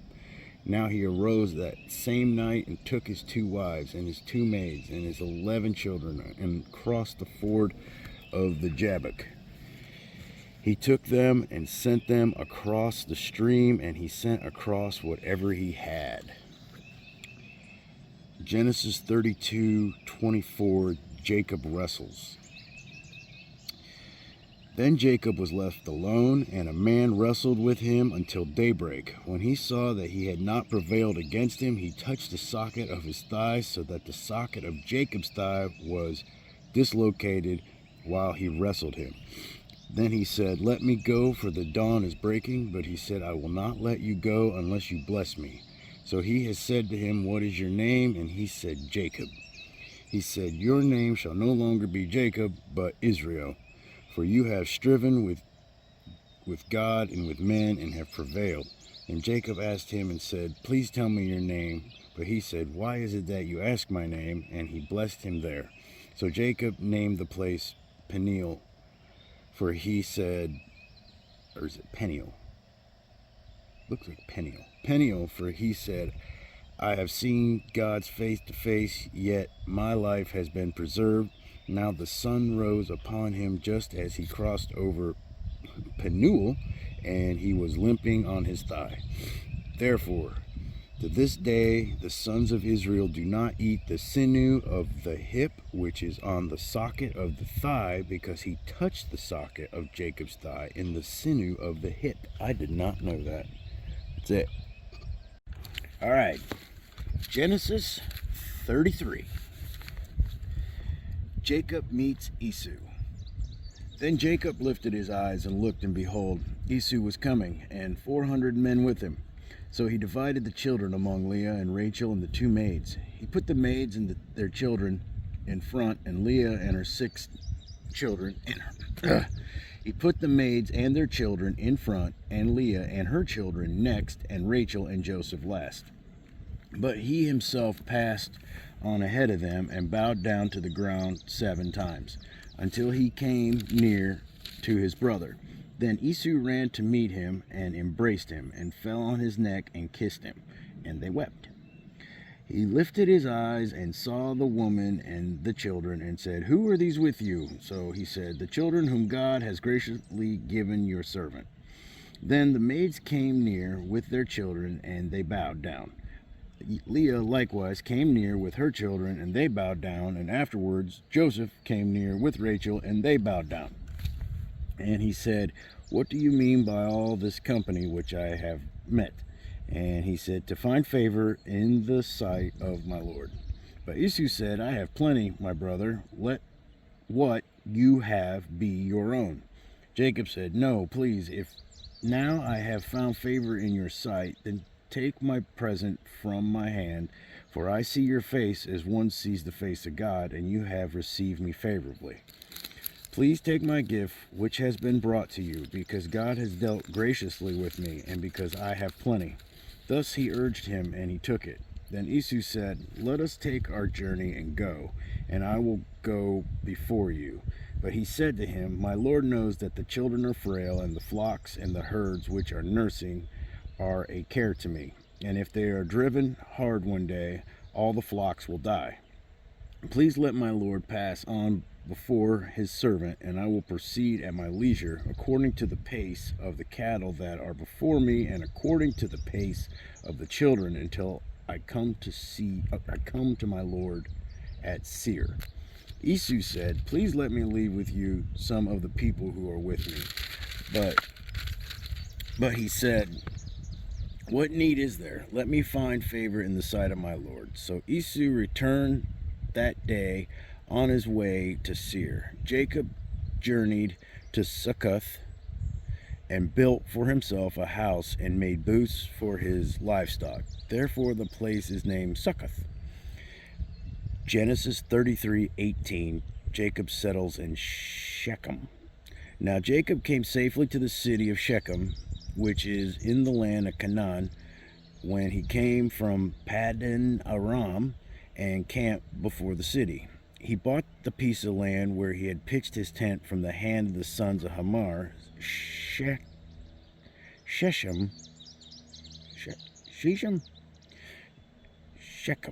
Shechem's father, for 100 pieces of money. Then he erected there an altar and called it El Alo Israel. All right, I'm going to do 34 too. Genesis 34, the treachery of Jacob's sons. Now Dinah, the daughter of Leah, whom she had borne to Jacob, went out to visit the daughters of the land. When Shechem, the son of Hamor, the Hivite, the prince of the land, saw her, he took her and lay with her by force. He was deeply attracted to Dinah, the daughter of Jacob, and he loved the girl and spoke tenderly to her. So Shechem spoke to his father Hamor, saying, "Get me this young girl for a wife." Now Jacob heard that he had defiled Dinah, his daughter, but his sons were with the livestock in the field, so Jacob kept silent until they came in.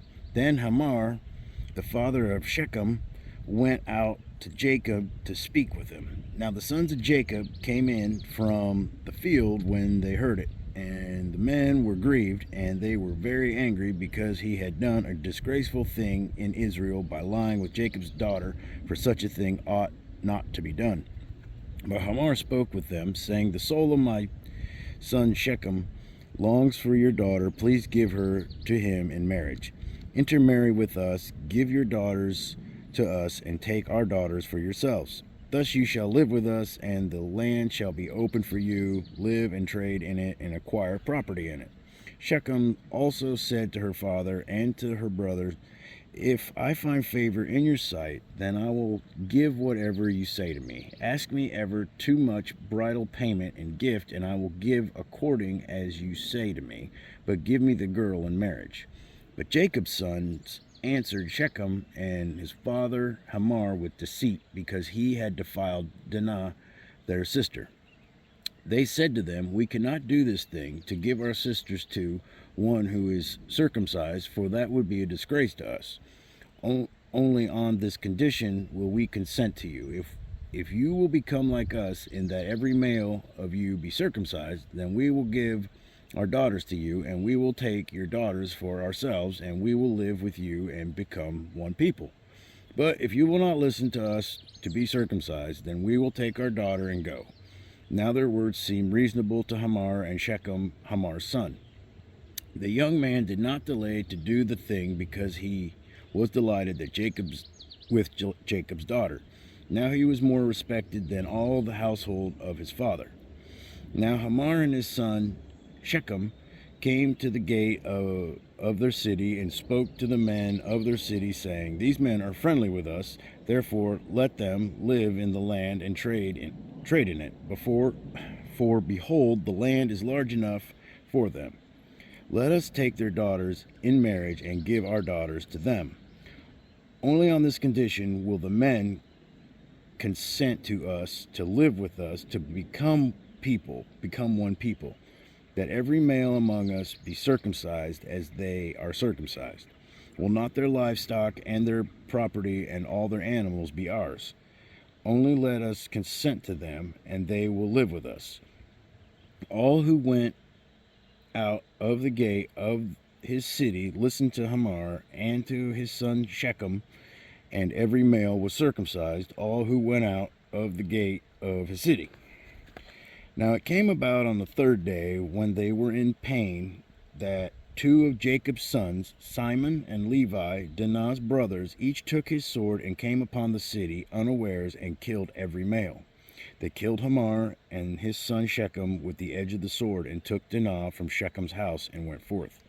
Jacob's son came upon the slain and looted the city, because he had defiled their sister. They took their flocks and their herds and their donkeys, and that which was in the city, and that which was in the field. And they captured and looted all of their wealth, and all their little ones, and their wives, even all that was in the same houses.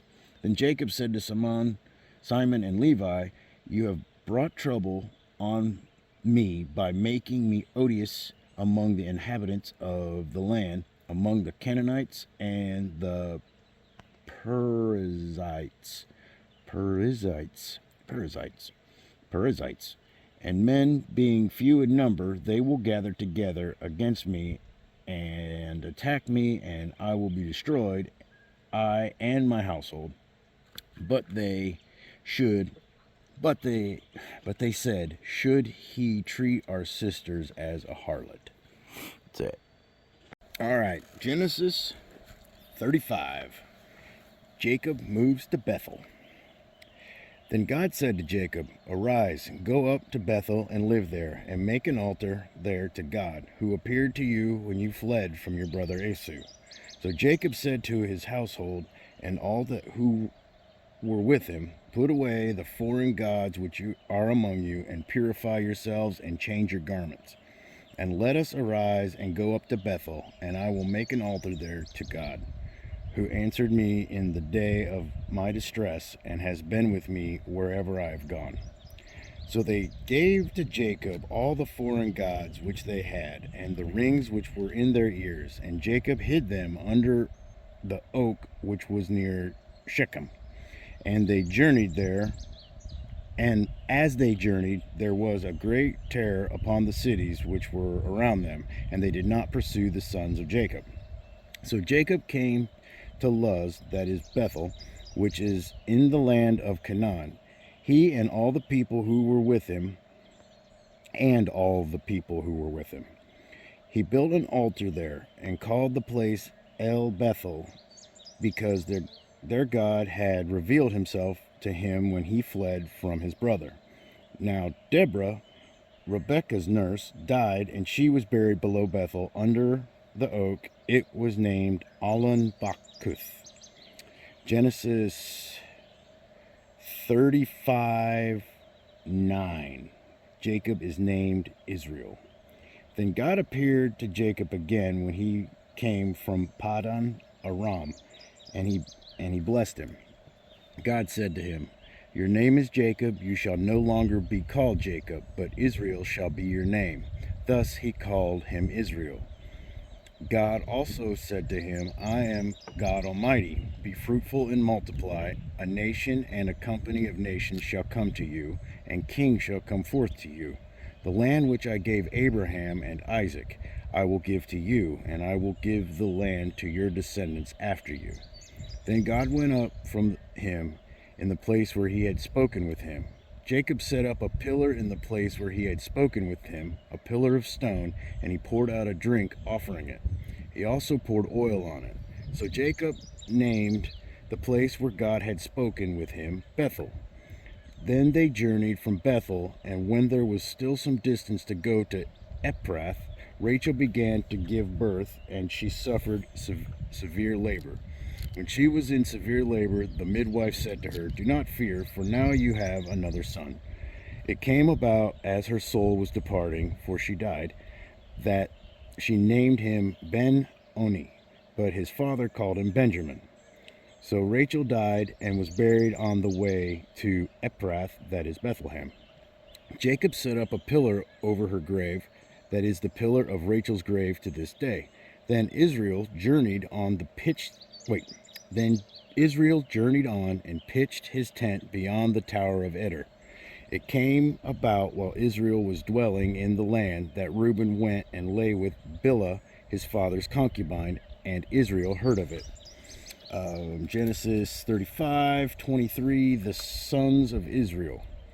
Now there were 12 sons of Jacob, the sons of Leah, Reuben, Jacob's firstborn, then Simon and Levi and Judah and Issachar and Zebulun, the sons of Rachel, Joseph and Benjamin, and the sons of Bilhah, Rachel's maid, Dan and Naphtali, and the sons of Zilpah, Leah's maid, Gad and Asher.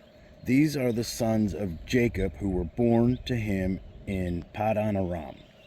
Jacob came to his father Isaac at Mamre of Kiriathaba, that is Hebron, where Abraham and Isaac had sojourned. Now the days of Isaac were 180 years. Isaac breathed his last and died, and was gathered to his people, an old man of ripe age. And his sons Esau and Jacob buried him. I'll do 36. Genesis 36, Esau moves. Now these are the records of the generations of Esau. That is, I got sweat in my eyes. Hold on. All right. Now, these are the records of generations of Esau, that is Edom. Esau took his wife from the daughters of Canaan, Adah, the daughter of Elon, the Hittite, and Holibamah, the daughter of Anna, and the granddaughter of Zibeon, the Hivite. Also, Basemath, Ishmael's daughter, the sister of Nebaioth. Adah bore Eliphaz to Esau, and Basemath bore Reu. And Oholibamah bore Jesh, and Jalam, and Korah. These are the sons of Esau who were born to him in the land of Canaan. Then Esau took his wives and sons and his daughters and all his household and his livestock and all his cattle and all his goods which he had acquired in the land of Canaan, and went to another land away from his brother Jacob. For the property had become too great for them to live together, and the land where they sojourned could not sustain them because of their livestock. So Esau lived in the hill country of Seir. Esau is Edom. Okay. Genesis 36:9, descendants of Esau. Here comes the names. These then are the records of the generations of Esau, the father of Edomites, in the hill country of Seir.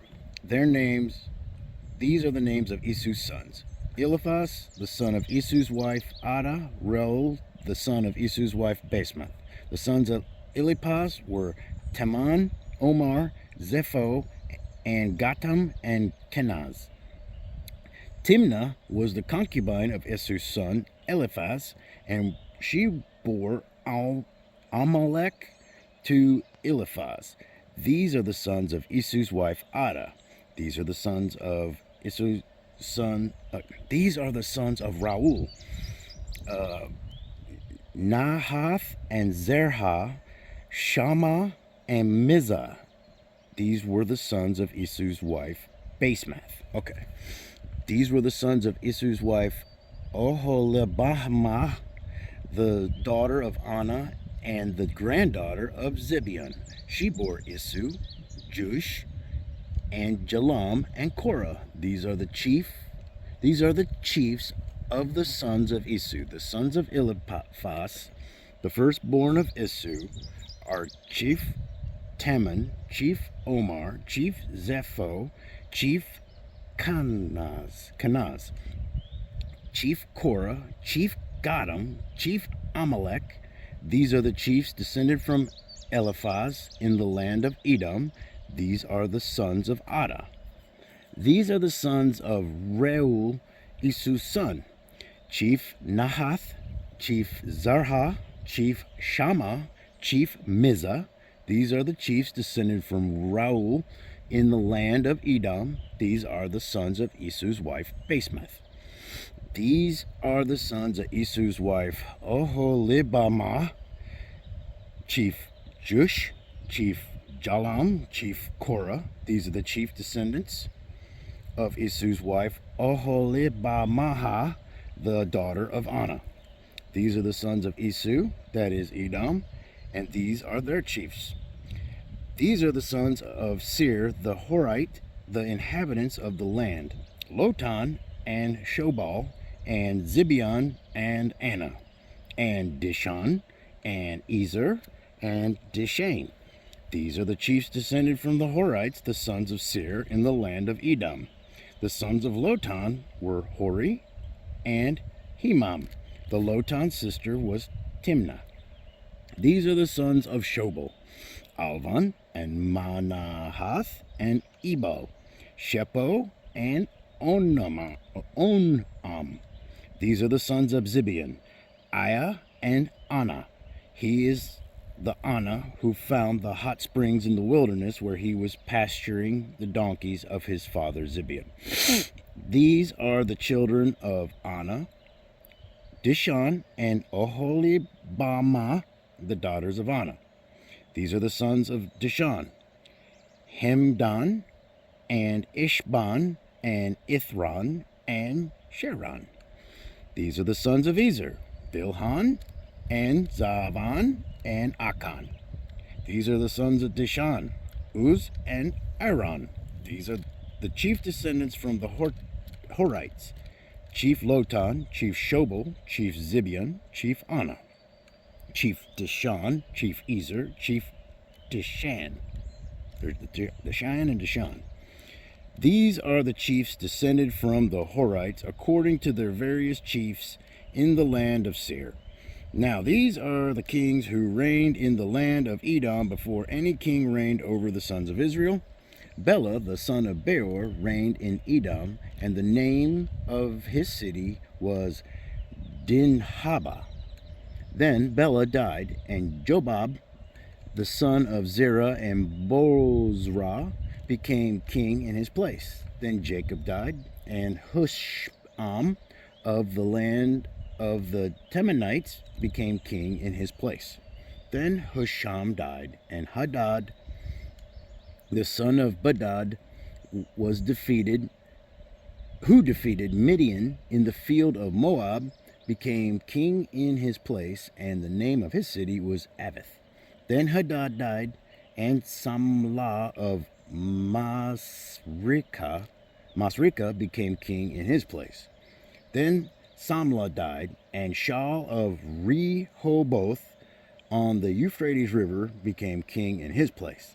Then Saul died, and Baal Hanan, the son of Akbor, became king in his place. Then Baal Hanan, the son of Akbor, died, and Hadar became king in his place.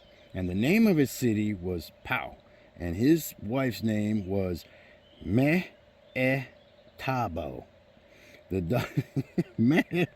Mehetabo, the daughter of Matred, daughter of Mazahab.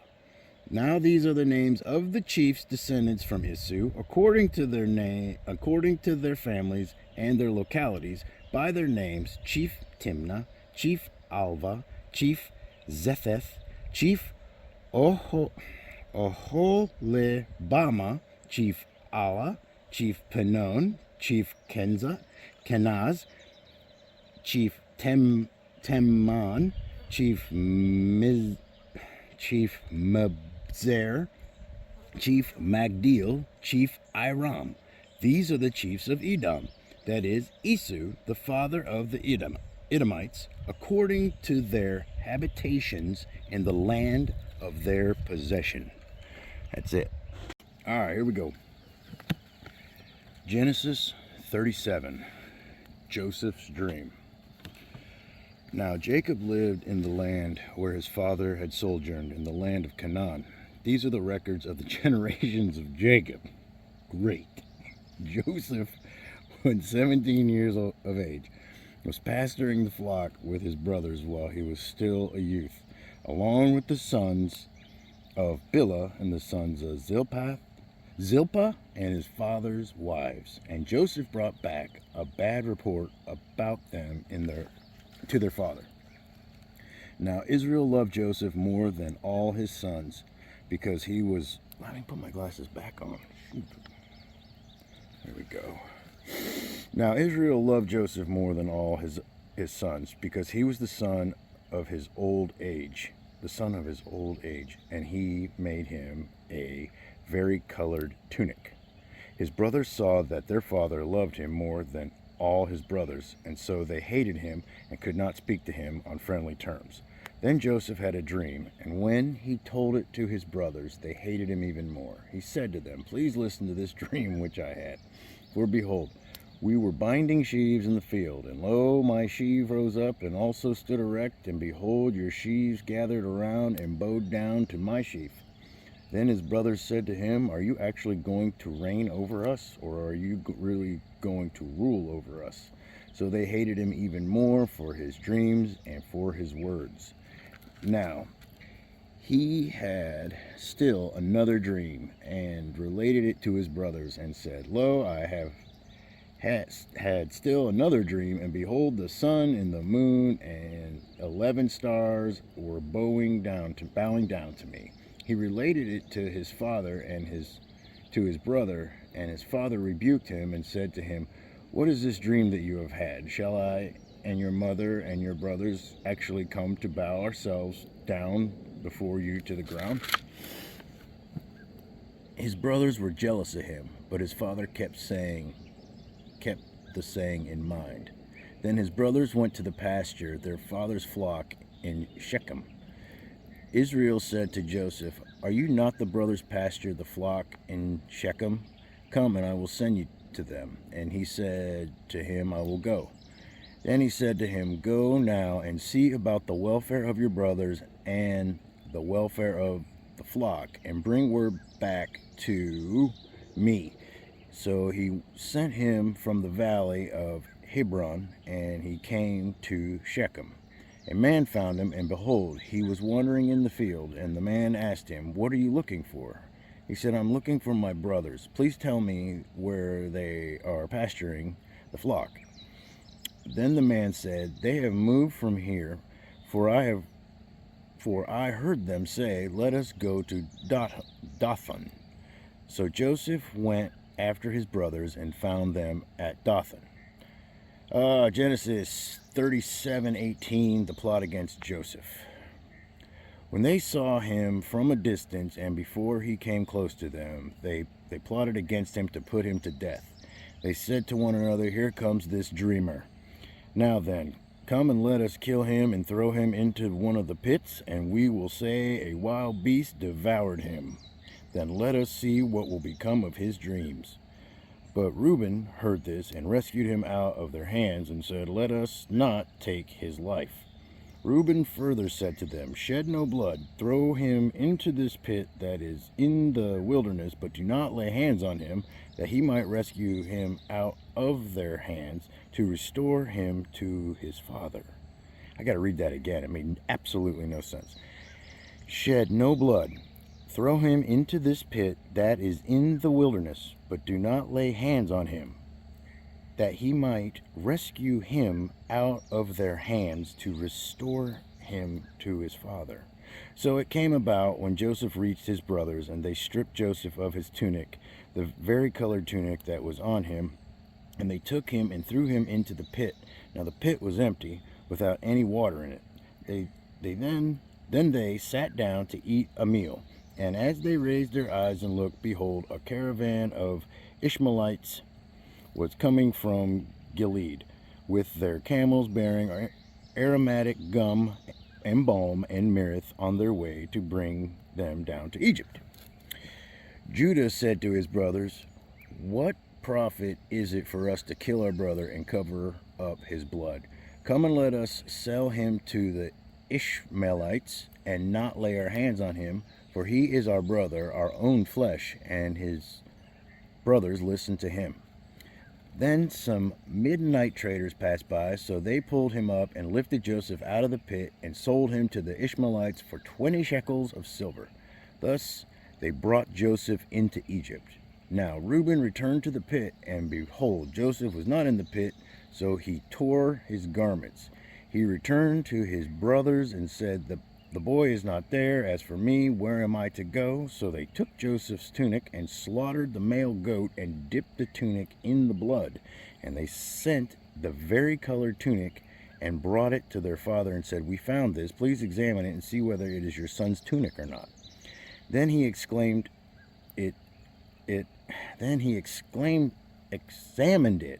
and said, "It is my son's tunic. A wild beast has devoured him. Joseph has surely been torn to pieces."